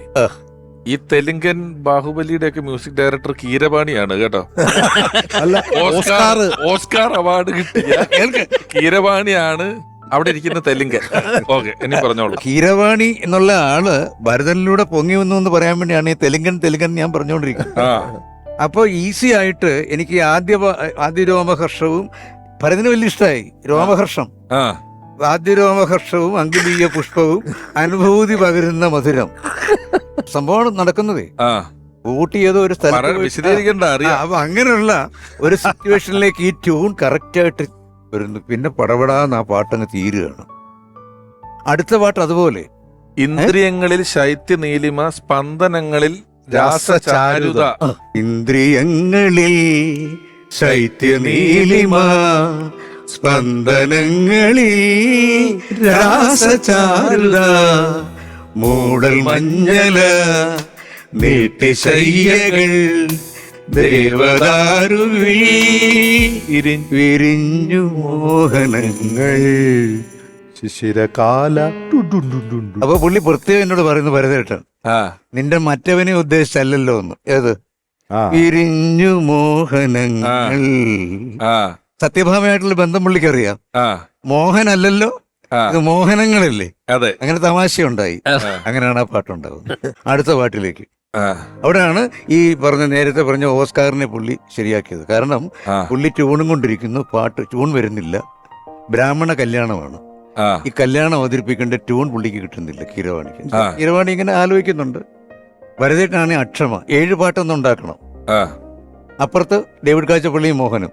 അതുകൊണ്ട് ഇങ്ങനെ നോക്കിക്കൊണ്ടിരിക്കുന്ന സമയത്ത് പെട്ടെന്ന് ഭരതേട്ടൻ ഇങ്ങനെ എണീറ്റിട്ട് പറഞ്ഞു, നമുക്കൊരു കാര്യം ചെയ്യാം, മൗണ്ട് റോഡ് വരെ പോകാമെന്ന്. എന്നോട്. ഉം. ഞാനും പുള്ളിയും കൂടെ മൗണ്ട് റോഡിലേക്ക് പോകുന്നു. പോകുന്ന വഴിക്ക് പുള്ളി എന്നോട് പറയാണ്, എടാ അവൻ ആ കല്യാണം ശരിയാവും തോന്നുന്നില്ല. അവിടെ വെച്ച് പറയാൻ പറ്റില്ല കീരവാണിയോട്. അതുകൊണ്ട് എന്നെ പുറത്തിറക്കി മൗണ്ട് റോഡിലേക്ക് ഇപ്പൊ വരും. അപ്പൊ വേറൊന്നും ഇതിനകത്ത് ഒരു നിർണായക ഘടകമുണ്ട്. വാസ്തവത്തിൽ കഷ്ടമാണ്, പറയാൻ നിവൃത്തിയില്ല. ഇതൊരു നിർണായക ഘടകം കാറിന്റെ ബാക്കിൽ കിടപ്പുണ്ട്. അത് ഉറങ്ങുകയാണ്. എന്റെ സ്ക്രിപ്റ്റ് റൈറ്റർ ഉണ്ട് മണി ഷൊർണൂർ, അത് ഉറക്കമാണ്. ആ മണി ഷൊർണൂർ ഇസ് എ ബ്രാഹ്മിൻ. അതൊക്കെ പ്രധാനമാണ് ഇവിടെ. പുള്ളി ഇവിടെ ഉറങ്ങുന്നു. വണ്ടി ഇങ്ങനെ മൗണ്ട് റോഡിൽ 3 തവണ ഓടിക്കുന്നു. ഭരതേട്ടൻ പറഞ്ഞു, ട്യൂണൊന്നും ശരിയാവുന്നില്ലടാ, എന്താ ചെയ്യവന്മാരുടെ കല്യാണം. അപ്പൊ ഈ പുള്ളി ബ്രാഹ്മിൻ കല്യാണത്തെക്കുറിച്ച് വല്ല ഐഡിയ പോരാ. അപ്പൊ ഈ ഒരുമാതിരി ഇൻസ്റ്റന്റ് ആയിട്ട് ഉണർന്നിട്ട് പുള്ളി പറയാണ്, അതെന്താ ഭരത, ഒന്നുമില്ല, താഴമ്പൂ മുടി മുടിച്ചിട്ട് 18 മുഴം ചേല ഞൊറിഞ്ഞു കിട്ടും, പിന്നെ വെള്ളിക്കിട്ട് അണിഞ്ഞ് എന്ന് പറഞ്ഞാൽ അതിന് നിക്ക് പതുക്കെ പറ, അതിന്റെ order കുറിച്ചോളാൻ പറഞ്ഞു എന്നോട്. ആ അപ്പൊ ഞാൻ കാറിൽ നിന്നിട്ട് താഴമ്പൂ മുടി മുടിച്ച് അത് പിന്നെ 18 മുഴ, വലിയ വിശാലമായിട്ട് പറഞ്ഞ 18 മുഴ. അപ്പൊ ഞാൻ ബാക്കി മതി, 18 മുഴം ചേല ഞൊറിഞ്ഞു കൊടുത്ത് പിന്നെന്താണ്, പിന്നെ ചിറ്റണിയും. വെള്ളിച്ച്. അപ്പൊ ഭരതം പറയാം, വെറും ചിറ്റി വേണ്ടേ, വെള്ളിച്ചിരി എന്ന് പറഞ്ഞു. അങ്ങനെ അവിടെ വെച്ച് ആ പാട്ട് റൗണ്ട് അടിച്ചു വന്നു. 18 മുഴഞ്ചെലഞ്ഞൊറിഞ്ഞൊടുത്ത് വെള്ളിച്ചിട്ടണിഞ്ഞ്.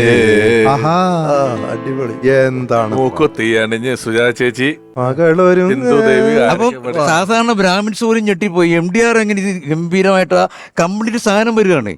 ഇത് കൊണ്ടൊന്ന് മറ്റേ ആളിനെ ഏൽപ്പിക്കുന്നു. കാമപാഠ പുസ്തകം പുള്ളി റെഡിയായിട്ടിരിക്കുകയാണ്. പുള്ളി നോക്കുന്നു. പുള്ളി നോക്കിയിട്ട് താഴമ്പൂ. അപ്പൊ ഞാൻ താഴമ്പൂ മുടി മുടിച്ച്. അപ്പൊ ഭരതേട്ടൻ കല്യാണത്തിന്റെ രീതിയാണെന്നൊക്കെ പറഞ്ഞു. പുള്ളി ഇൻസ്റ്റന്റ് ആയിട്ട് അവിടെ നിന്ന് ആലോചിച്ച് കുറേശ്ശെ ഭരതേട്ടൻ മൂളുന്നുണ്ട്. ശ്രദ്ധിച്ചത്. അങ്ങനെ ആ പാട്ടിന് റെഡിയാവുന്നു. ഇനിയും കിടക്കുന്നു പാട്ട്. വണ്ടുകൾ കിടക്കുകയാണ്.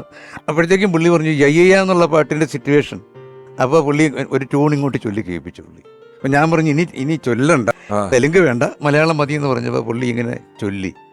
അപ്പം ഞാൻ പറഞ്ഞു യയ്യ വേണോ ഭരതേട്ട, യയ്യ എന്നുള്ളത് മലയാളത്തിൽ? പുള്ളി പറഞ്ഞു വേണം, കാരണം അവളെ ടീസ് ചെയ്യുന്ന പോലെ നമ്മൾ ഈ കൊഞ്ഞനം കുത്തുക എന്ന് പറഞ്ഞ പോലെ കൊഞ്ഞനം കുത്തുന്നതിനൊരു മലയാളമില്ല. യയ്യ എന്ന് പറഞ്ഞാൽ അങ്ങനെ ഒരു സാധനം വരുത്താം. ശ്രീദേവിയുടെ ചുണ്ടിലത് വന്നോളൂ, ഞാൻ വരുത്തിക്കോളാം. അങ്ങനെയാണ് യയ്യ എന്ന് പറഞ്ഞ് ഒരുപാട് പേര് തർക്കിച്ച സാധനം.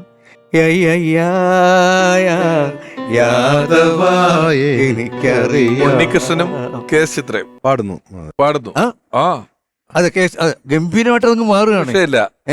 മാത്രമല്ല നമ്മുടെ ഈ ചെറുപ്പക്കാര് പിള്ളേരും പാടുന്നു പുതിയ സിനിമയില്. അപ്പൊ ഈ പാട്ടുണ്ടായത് പെട്ടെന്നുണ്ടായി, ഇൻസ്റ്റന്റ് ആയിട്ട് ഉണ്ടാകുന്നതിന്റെ രീതി. അവിടെ ഒക്കെ ഇന്റർഫിയറൻസ് ഓഫ് ദ ഡയറക്ടർ എന്നുള്ളതാണ്.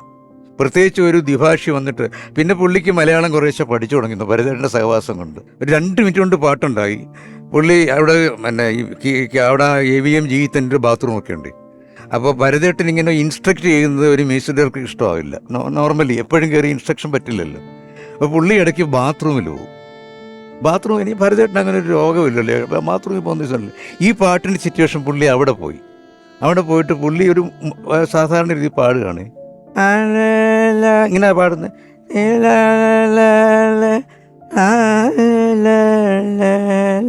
എന്ന് പറഞ്ഞ് പോകുന്നു. അപ്പൊ ഞാൻ ചോദിച്ചു എന്താ ഭരതേട്ടൻ ഇങ്ങനെ? അത് ഭാവിരാജൻ്റെ ഒരു പാട്ടാ പുള്ളി പാടുന്നത്. പുള്ളി എന്നോട് പറയാ, അവൻ അതേ പിടിച്ചോളൂ. കാരണം ഇത് ബാത്റൂമിൽ നിന്നുള്ള ഈ പാട്ട് പുള്ളിയും കേൾക്കുന്നുണ്ട്, കീരവാണിയും കേൾക്കുന്നുണ്ട്. അപ്പൊ കീരവാണി ഇങ്ങനെ ഇരിക്കുകയാണ്. അപ്പൊ അങ്ങനെ അശരീര പോലെ ഈ സാധനം വന്ന് വീഴുന്നത്. ആ യമൻ കല്യാണി കല്യാണി അലറിട്ട കീന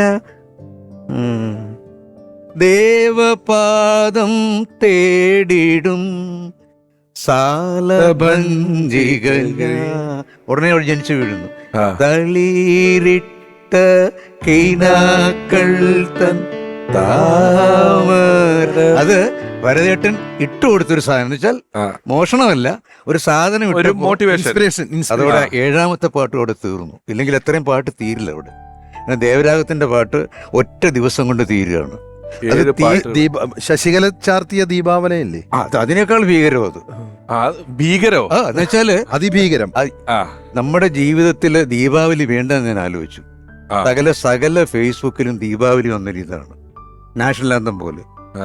തം തന്നെ നന്നം. ആ സമയത്ത് സ്കൂളിലും കോളേജിലും ഇതിന്റെ ഡാൻസ് ഇതിൽ ഡാൻസ് ചെയ്തില്ലെങ്കിൽ യോഗ്യത ഡാൻസ് ചെയ്യാത്തതിന്റെ പേരിൽ 3 കുട്ടികളെ ഏതോ കോളേജിൽ നിന്ന് പറഞ്ഞു വിട്ടിട്ടുണ്ട് ആ സമയത്ത്, ശശികല ചാർത്തിയത് ഇല്ലാത്തതിന്റെ പേരിൽ.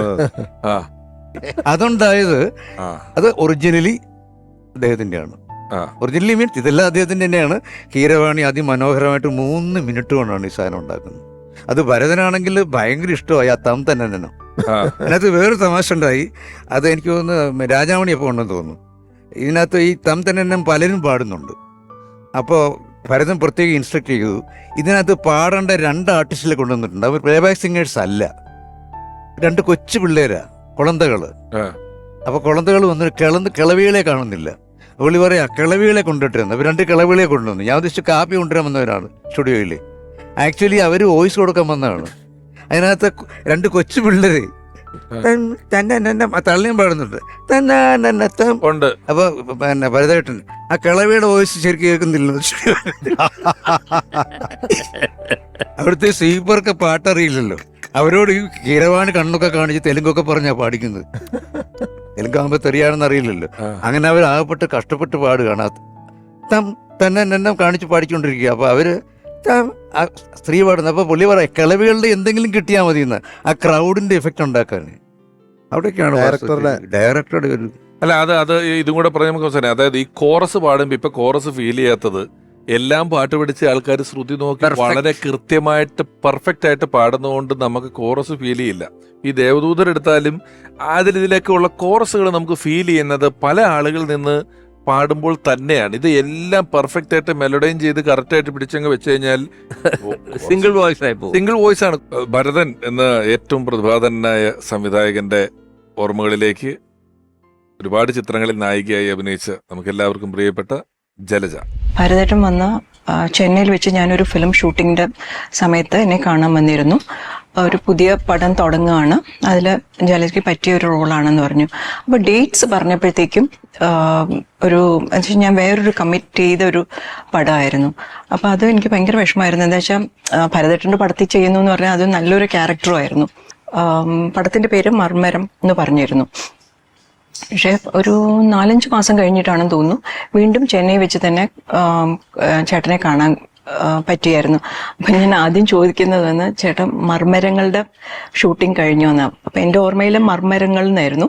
അപ്പോൾ പറഞ്ഞ മർമരങ്ങളല്ല മർമരം, അതെങ്ങനെ കഴിയാനാണ്? അത് ചോദിച്ചു എന്ത് പറ്റി? അപ്പോഴാണ് പറഞ്ഞത് ഇല്ല അത് ജലജയ്ക്കുള്ള റോളല്ലേ, അപ്പം അത് ജലജയ്ക്ക് തന്നെ ചെയ്യാൻ പറ്റുള്ളൂ. അപ്പം ഞാൻ പറഞ്ഞു അത് ഷൂട്ടിംഗ് തുടങ്ങിയില്ലേ?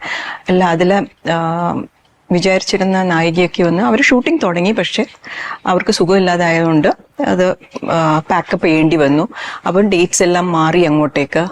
അപ്പം അടുത്ത ഡേറ്റ് പറഞ്ഞായിരുന്നു. അപ്പോൾ ഞാൻ പറഞ്ഞു ആ ശരി. അപ്പം നോക്കുമ്പോഴത്തേക്കും എനിക്ക് എൻ്റെ എക്സാംസ് നടക്കുകയാണ്, BA ഫൈനൽസിൻ്റെ എക്സാംസ് നടക്കുകയാണ്. അപ്പം ഞാൻ പറഞ്ഞു അയ്യോ ചേട്ടാ എക്സാംസിൻ്റെ ടൈമാണല്ലോ. അപ്പോഴാണ് പറഞ്ഞ ഇതിപ്പോൾ ശരിക്കും പറഞ്ഞാൽ ജലജയ്ക്ക് വന്നിരിക്കുന്നതാണ്, എങ്ങനെയാന്ന് വെച്ചാൽ തീരുമാനിച്ചോളൂ. അങ്ങനെ ഞാൻ എൻ്റെ പരീക്ഷ സെപ്റ്റംബറിലേക്ക് ആക്കുകയും ചെയ്തു. ഈ വർക്കിന് ഞാൻ ഏപ്രിൽ മെയിലാണ് അതിൻ്റെ ഷൂട്ടിംഗ്, മാട്ടുപ്പെട്ടിയിൽ വെച്ചാണ്. അവിടെ വെച്ചിട്ട് ഈ വർക്ക് ചെയ്യാനുള്ള ഒരു ഭാഗ്യം ഉണ്ടായി. പിന്നെ ഞാൻ ചെയ്ത ഭരതേട്ടൻ്റെ പടം എന്ന് പറയുന്നത് ഒഴിവുകാലം. അതിലൊരു ചെറിയ വേഷമുള്ളെങ്കിലും പക്ഷെ അങ്ങനെയുള്ളൊരു പടത്തിലും കൂടെ ചെയ്യാൻ കഴിഞ്ഞു. നിരവധി സിനിമകൾ, കഥാസന്ദർഭങ്ങൾ, മുഹൂർത്തങ്ങൾ, പാട്ടുകൾ, അങ്ങനെ പലതവണ വീണ്ടും വീണ്ടും ഉയർന്നു വരികയും ആഘോഷിക്കുകയും ചെയ്ത ഒരുപാട് പാട്ടുകൾ പിറന്ന കഥകളാണ് നമ്മളിപ്പോൾ കേട്ടത്. അത്രയും വളരെ സന്തോഷം MD രാജേന്ദ്രൻ സാർ ഓർമ്മയിലെന്നും ഭരതൻ എന്ന ഈ പരമ്പരയിൽ നമ്മളോടൊപ്പം പങ്കെടുത്തതിന് താങ്ക് യു വെരി മച്ച്. ഓർമ്മയിലെന്നും എന്ന ഈ പരമ്പരയിൽ ഇനി ഒരാൾ കൂടി എത്തുകയാണ്. നമ്മൾ ഇത്രയും നേരം ഓർക്കുന്ന, നമുക്കിഷ്ടപ്പെടുന്ന ഭരതൻ എന്ന സംവിധായകന്റെ മകൻ, അഭിനേതാവ്, സംവിധായകൻ. സ്നേഹപൂർവ്വം സ്വാഗതം ചെയ്യുന്നു സിദ്ധാർത്ഥ ഭരതൻ.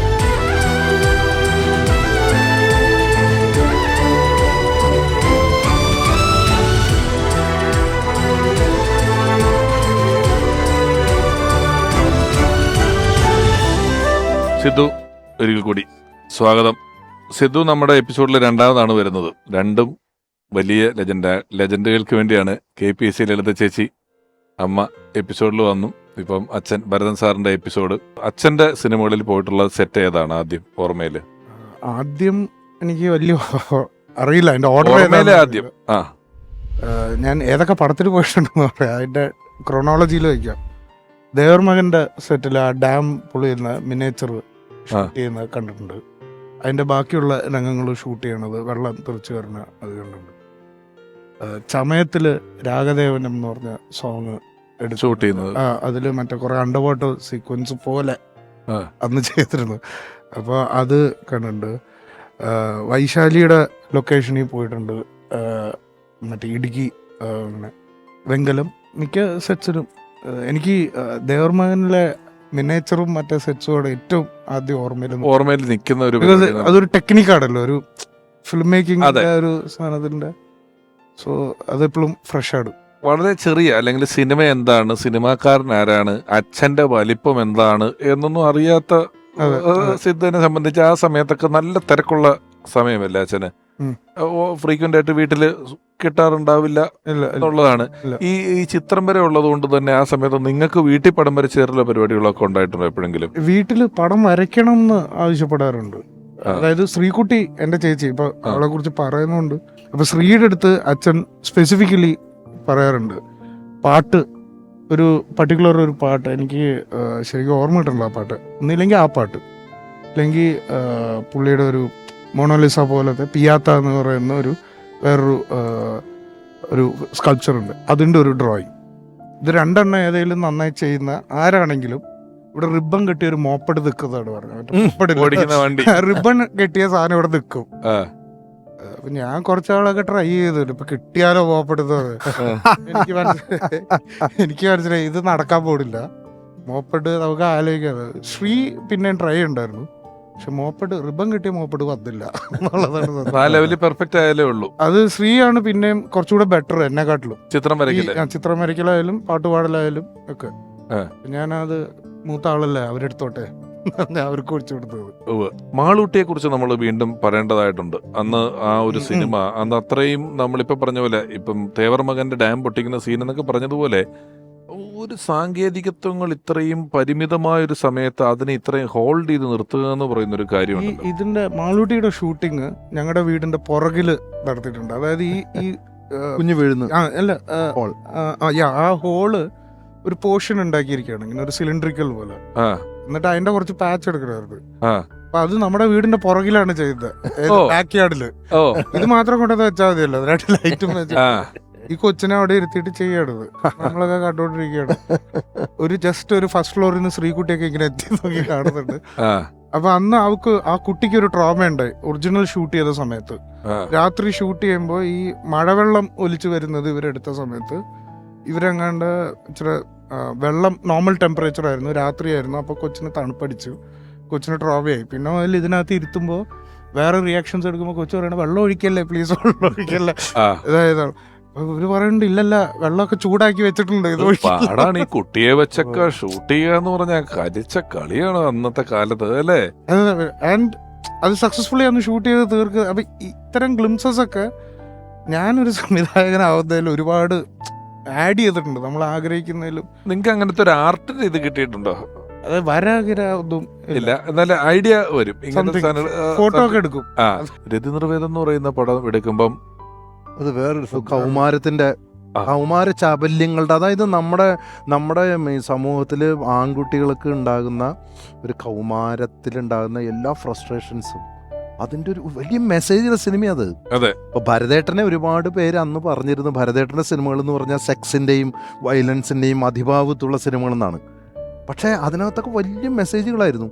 38 മലയാള സിനിമകളാണ്. ഈ 38 സിനിമകളും 38 സബ്ജക്റ്റാണ്. അതെ അതെ അതെ. ചിന്തിക്കാൻ പറ്റാത്ത. ഇതിന്റെ ഒരു അതിഭാവുകത്വം ഉണ്ടെന്ന് പറഞ്ഞ ആരോപണങ്ങൾ നിൽക്കുകയാണ്. ഒരുപക്ഷെ അദ്ദേഹം ആ സമയത്താണ് ഈ മിന്നാമിനിങ്ങിന്റെ നുറുങ്ങുവട്ടം, മർമ്മരം 2 സിനിമകൾ അധ്യാപകരുടെ കഥകളാണ്. നേരെ അങ്ങ് തിരിഞ്ഞു. അതുപോലെ അമരം, വെങ്കലം, നേരത്തെ നമ്മൾ പറഞ്ഞ സിനിമകളെല്ലാം തന്നെ ഈ 38 സിനിമകൾക്കും 33 ചലച്ചിത്ര ഗ്രന്ഥങ്ങളാണ്. ഈ മാളൂട്ടിയുടെ പേരെഴുതി കാണിക്കുമ്പോൾ കുറെ ചിത്രങ്ങളുള്ളത് അച്ഛൻ തന്നെ വരച്ചാണോ? അത് ഞാനും ശ്രീകുട്ടിയും കൂടെ വരച്ചാണ്. കുറച്ചുകൂടെ ക്ലോസ് ആയിട്ട് നോക്കുകയാണെങ്കിൽ ആ 2 ഡ്രോയിങ്സ് തമ്മിലുള്ള വ്യത്യാസം നമുക്ക് കുറച്ചുകൂടെ മെച്ചോർഡായിട്ട് നല്ല അത് ശ്രീ വെറുതെ വട്ടമൊക്കെ വരച്ചിരിക്കുന്നൊക്കെ അത് ഞാൻ അത് കാരണം ഈ ആ സിനിമയിൽ ഈ പട്ടിയും കുട്ടിയും കൂടെ ഒരു തിണ്ണയിലെ പുറംതിരിഞ്ഞിരിക്കുന്ന ഒരു പോസ്റ്റർ ഉണ്ടായിരുന്നു മാളൂട്ടിയുടെ. ആ ചിത്രം ഇവര് ടൂറ് പോകുന്ന സ്ഥലത്ത് ഒരു സായിപ്പ് വരയ്ക്കുന്നതാണ്. ഈ കുട്ടീനെ ഇരുത്തിയിട്ട് ഒരു അതും പിന്നെ ഇവളൊരു ഡാൻസ് കോസ്റ്റ്യൂമിൽ നിൽക്കുന്ന ഒരു മോഹിനിയാട്ടം കോസ്റ്റ്യൂമിൽ നിൽക്കുന്നത്. ആ ചിത്രങ്ങളൊക്കെ അച്ഛൻ വരച്ചതാണോ? ആയിരിക്കാം. നമുക്കറിയത്തില്ല. പക്ഷെ ടൈറ്റിൽ കാർഡിലുള്ള എല്ലാം നിങ്ങൾ ടൈറ്റിൽ കാർഡിലുള്ള അത് 2 വ്യത്യാസക്കാട്, 2 പ്രായമുള്ള ആൾക്കാര്. അതുപോലെ കാറ്റത്ത് കിളിക്കൂടിന്റെ ടൈറ്റിൽസ് വളരെ ബ്യൂട്ടിഫുൾ അല്ലേ? അത് ഭരതേട്ടൻ തന്നെ ചെയ്തായിരിക്കും. കാറ്റത്ത് കിളിക്കൂടിന്റെ ടൈറ്റിൽ നമ്മളെ കൊതിപ്പിച്ച് കളയും. ഒരു കിളികളും പറഞ്ഞ മിന്നാമിനിങ്ങിന്റെ ഈ പാട്ടുകളിലെ ഈ പറയുന്ന കോൺട്രിബ്യൂഷൻ മ്യൂസിക്കിനപ്പുറം കൃത്യമായിട്ട് പറയുമായിരുന്നു റീ റെക്കോർഡിങ്ങോ കാര്യങ്ങൾക്കൊക്കെ ഇരിക്കുമ്പോൾ? റീ റെക്കോർഡിങ്ങിൽ അധികം ഇങ്ങനെ അദ്ദേഹത്തിന് നമ്മൾ ചെയ്യുന്നതിൻ്റെ മൂഡ് ശരിയാണെങ്കിൽ അത് പറയും. പക്ഷേ പാട്ടിൽ കൃത്യമായിട്ട് നമ്മുടെ കൂടെ നിൽക്കും. അത് നമ്മളുടെ ഞാനിപ്പോൾ ഒരു പാട്ട് കമ്പോസ് ചെയ്യുന്ന നേരത്തൊരു 2 or 3 പ്രാവശ്യം പാടിയിട്ടുണ്ടെങ്കിൽ ഭരതേട്ടൻ ഒരു 10 പ്രാവശ്യം പാടിയിട്ടുണ്ടാവും. ഭരതേട്ടൻ അങ്ങോട്ട് നടക്കുമ്പോഴും ഇങ്ങോട്ട് നടക്കുമ്പോഴും ഇതിങ്ങനെ മൂളിക്കൊണ്ടിരിക്കും. ഭക്ഷണം കഴിക്കുമ്പോഴും മൂളും. എപ്പോഴും ആ ട്യൂൺ തന്നെ അദ്ദേഹത്തിൻ്റെ മനസ്സിൽ ആ വിഷ്വൽ കിട്ടാനും കൂടിയിട്ടായിരിക്കാം. അപ്പം പിന്നെ തൻ്റെ പടത്തിന് വേണ്ടുന്ന പാട്ടിന് ഒരു കൺഫ്യൂഷനില്ല. എന്ത് വേണം എന്നുള്ളത് 100% ഉറപ്പാണ്. അത് ഏത് രാഗത്തിൽ വേണമെന്ന് രാഗത്തിൻ്റെ പേരറിയില്ലെങ്കിലും ആ രാഗത്തിൻ്റെ ഒരു ഛായയൊക്കെ അദ്ദേഹം പറയും. ഇപ്പോൾ ഞാൻ പറഞ്ഞല്ലോ, നേരത്തെ ഞാൻ പറഞ്ഞ പോലെ തന്നെ ഹിന്ദോളാണെങ്കിലും ഹിന്ദോള രാഗപ്രിയാണ് എല്ലാം. ഇപ്പോൾ ശുദ്ധ സന്യാസി ജോൺസൺ ആദ്യത്തെ പടത്തിലെ ആദ്യത്തെ പാട്ട് ഇദ്ദേഹം പറഞ്ഞു ശുദ്ധ സന്യാസി. അപ്പോൾ ജോൺസൺ അന്ന് പറഞ്ഞൊരു കമൻ്റ് ഉണ്ട്, എങ്ങനെയുണ്ടായിരുന്നു എന്ന് ചോദിച്ചപ്പോൾ ശ്രീരാഗം, മോഹനം, ശുദ്ധ സന്യാസി, ഹിന്ദോളം ഇതുണ്ടോ നിനക്ക് അവിടെ പോയ എന്തു രക്ഷപ്പെടാം എന്നുള്ള അല്ല ജോൺസനാണ് ആദ്യം എൻ്റെ അടുത്ത് പറയുന്നത്. പക്ഷേ നമ്മളത് അങ്ങനെ തമാശക്ക് പറഞ്ഞാലും ആ പാട്ടുകൾ കേൾക്കുമ്പോൾ ഈ പ്രണാമത്തിലൊരു താളം മറന്ന താരാട്ടുണ്ട്, അതുണ്ട്. അത് അന്നത്തെ ഈ പറഞ്ഞ ആ സിനിമയുടെ കഥയുമായിട്ട് ഭയങ്കര ബന്ധമുള്ള. അതെ അതെ, അത് താളം മറന്ന താരാട്ടുണ്ടാകുന്നതെന്ന് പറഞ്ഞാൽ അതിൻ്റെ തന്നെ ഒരു താള വ്യത്യാസത്തിൽ അതൊരു BGM ചിലമ്പില് ശോഭന മുകളിലത്തെ അറയിൽ ജനലയെക്കൂടെ പ്രണയത്തിൻ്റെ ഒരു സമയം റഹ്മാന് വേണ്ടി കാത്തു നിൽക്കുന്ന സമയത്ത് ഒരു സീനുണ്ട്. അപ്പം അതിലൊരു BGM ഞാൻ ഷേണായിൽ വെറുതെ വായിപ്പിച്ചതാ. ഞാൻ അവിടുത്തെ മ്യൂസിക്കിന് ടാ ടാ ടാ ടാ ടാ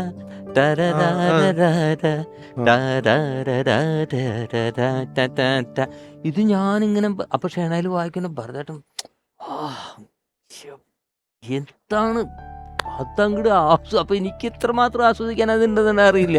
പക്ഷെ പിന്നീട് ഭരതേട്ടൻ ഈ പ്രണാമത്തിന്റെ സമയത്ത് എൻ്റെ അടുത്ത് പറഞ്ഞു, നീ ആ ചിലമ്പിലത്തെ മ്യൂസിക് ഇല്ലേ അത് വെച്ചിട്ട് നമുക്കൊരു പാട്ടുണ്ടാക്കാം. അതൊരു തീം പോലെ യൂസ് അതിന്റെ ലിറിസിസ്റ്റ് അദ്ദേഹം തന്നെയല്ലേ? അതെ അതെ അതെ അതെ. അതാണ് പിന്നീട് താളം മറന്ന താരാട്ടു കേട്ടൻ തേങ്ങും മനസ്സിനൊരാന്തോളനം. അതിന്റെ വിഷ്വൽസും അതെ, ഈ സ്ട്രൈപ്പ് ഇങ്ങനെ ഇട്ടിട്ട് തുണികളുടെ സ്ട്രൈപ്സ്, വെളുത്ത തുണിയുടെ സ്ട്രൈപ്സ് അതുപോലെ തന്നെ അശോകനോട് പറഞ്ഞു അതിനിടയിലൂടെ ഇങ്ങനെ കടന്നു വരുന്നതാണ്. അതിങ്ങനെ ഓരോരുത്തർ പോകും, ഒരാൾ ഇവിടുന്ന് വന്ന് പോകും, അപ്പൊ ഒരാൾ അപ്പുറത്ത് വരും. ആ ഗ്യാപ്പിലേക്ക് എന്തൊരു ബ്യൂട്ടിയാണ്. അതുപോലെ അശോകനോട് പറഞ്ഞു അത് വിഷ്വലൈസ് ചെയ്യുമ്പോഴേ, അശോകൻ ഇങ്ങനെ ഒരു കിടക്കുന്ന ഒരു സീനുണ്ട്, നിലത്ത് ഇങ്ങനെ കിടക്കുന്ന സീൻ, ലാസ്റ്റ് എൻഡിങ്.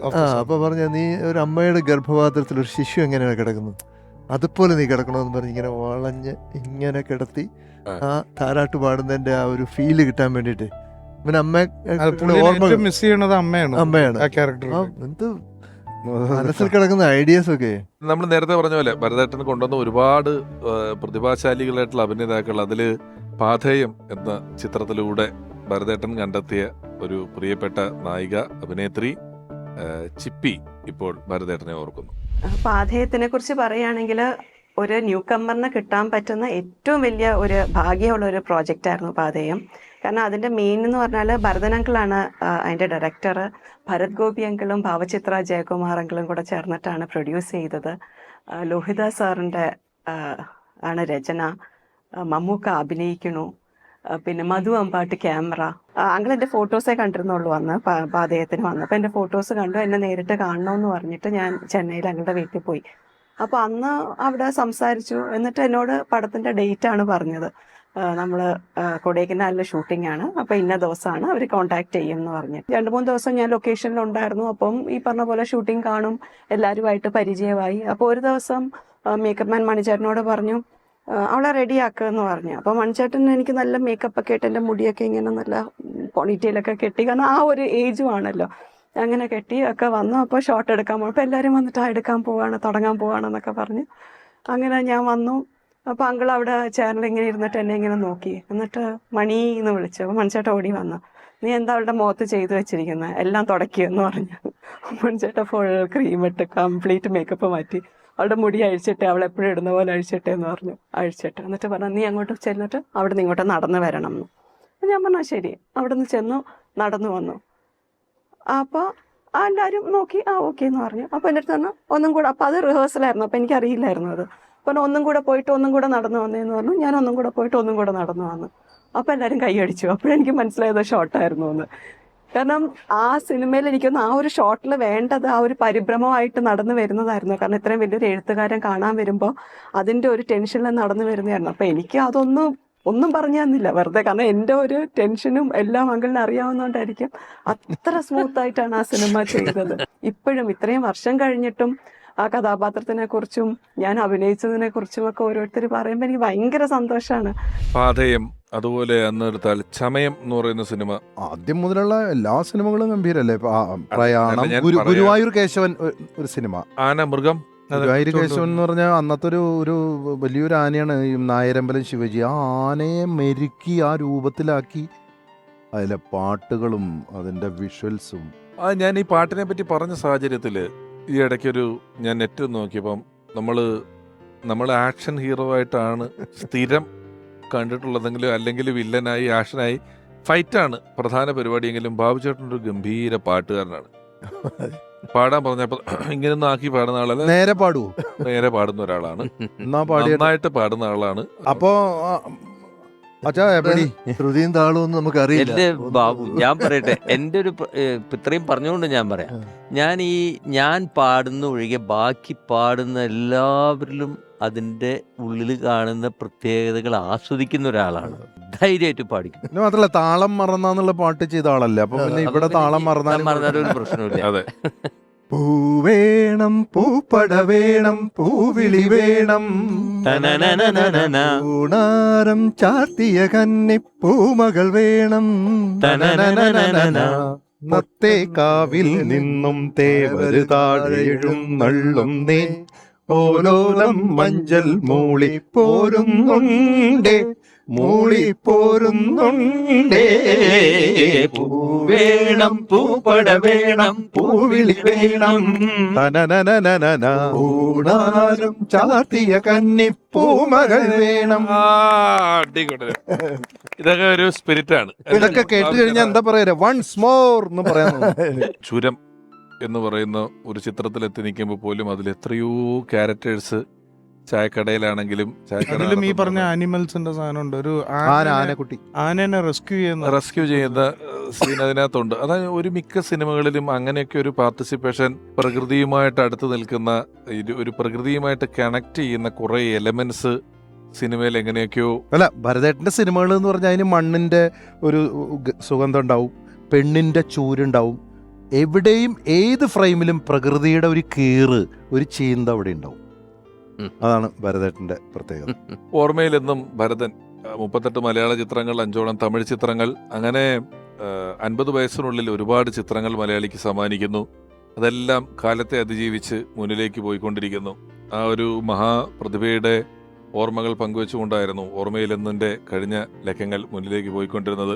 അതിലുള്ള സാന്നിധ്യങ്ങളെല്ലാം വളരെ വിലപ്പെട്ടതായിരുന്നു. ഞാൻ ഏറ്റവും ആരാധിക്കുന്ന സംഗീത സംവിധായകരിലൊരാളായ ഔസേപ്പച്ചൻ സാർ, അദ്ദേഹത്തിന്റെ തുടക്കം വന്ന യാത്രകൾ, സിനിമകൾ, കഥകളെല്ലാം നമ്മളോട് പങ്കുവച്ചു.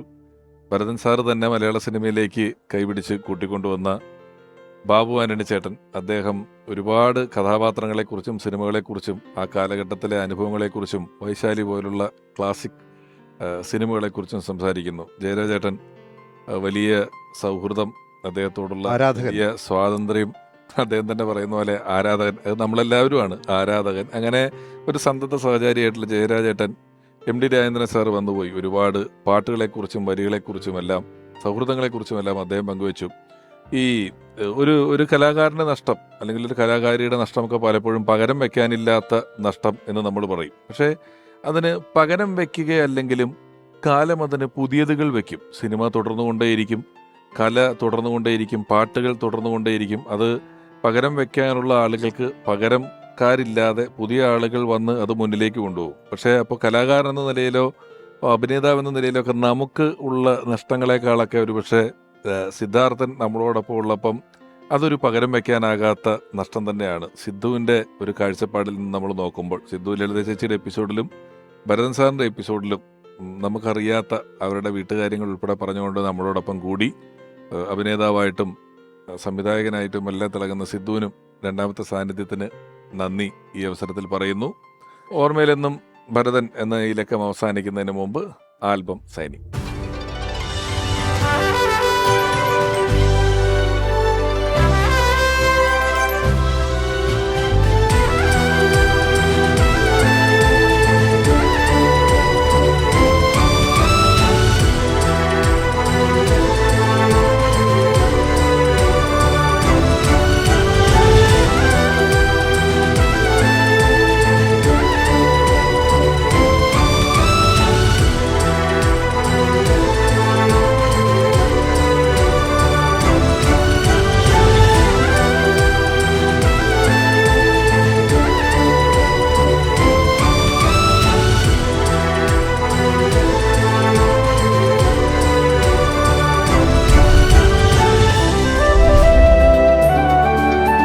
ഓർമ്മയിലെന്നും ഭരതൻ എന്ന ലക്കം അവസാനിക്കുമ്പോൾ പ്രിയപ്പെട്ട സിദ്ധാർത്ഥ ഭരതന് സംഗീത സംവിധായകൻ ഔസേപ്പച്ചൻ സാർ അമൃത ടിവിയുടെ ഭാഗത്തു നിന്നുള്ള ചെറിയൊരു ഉപഹാരം.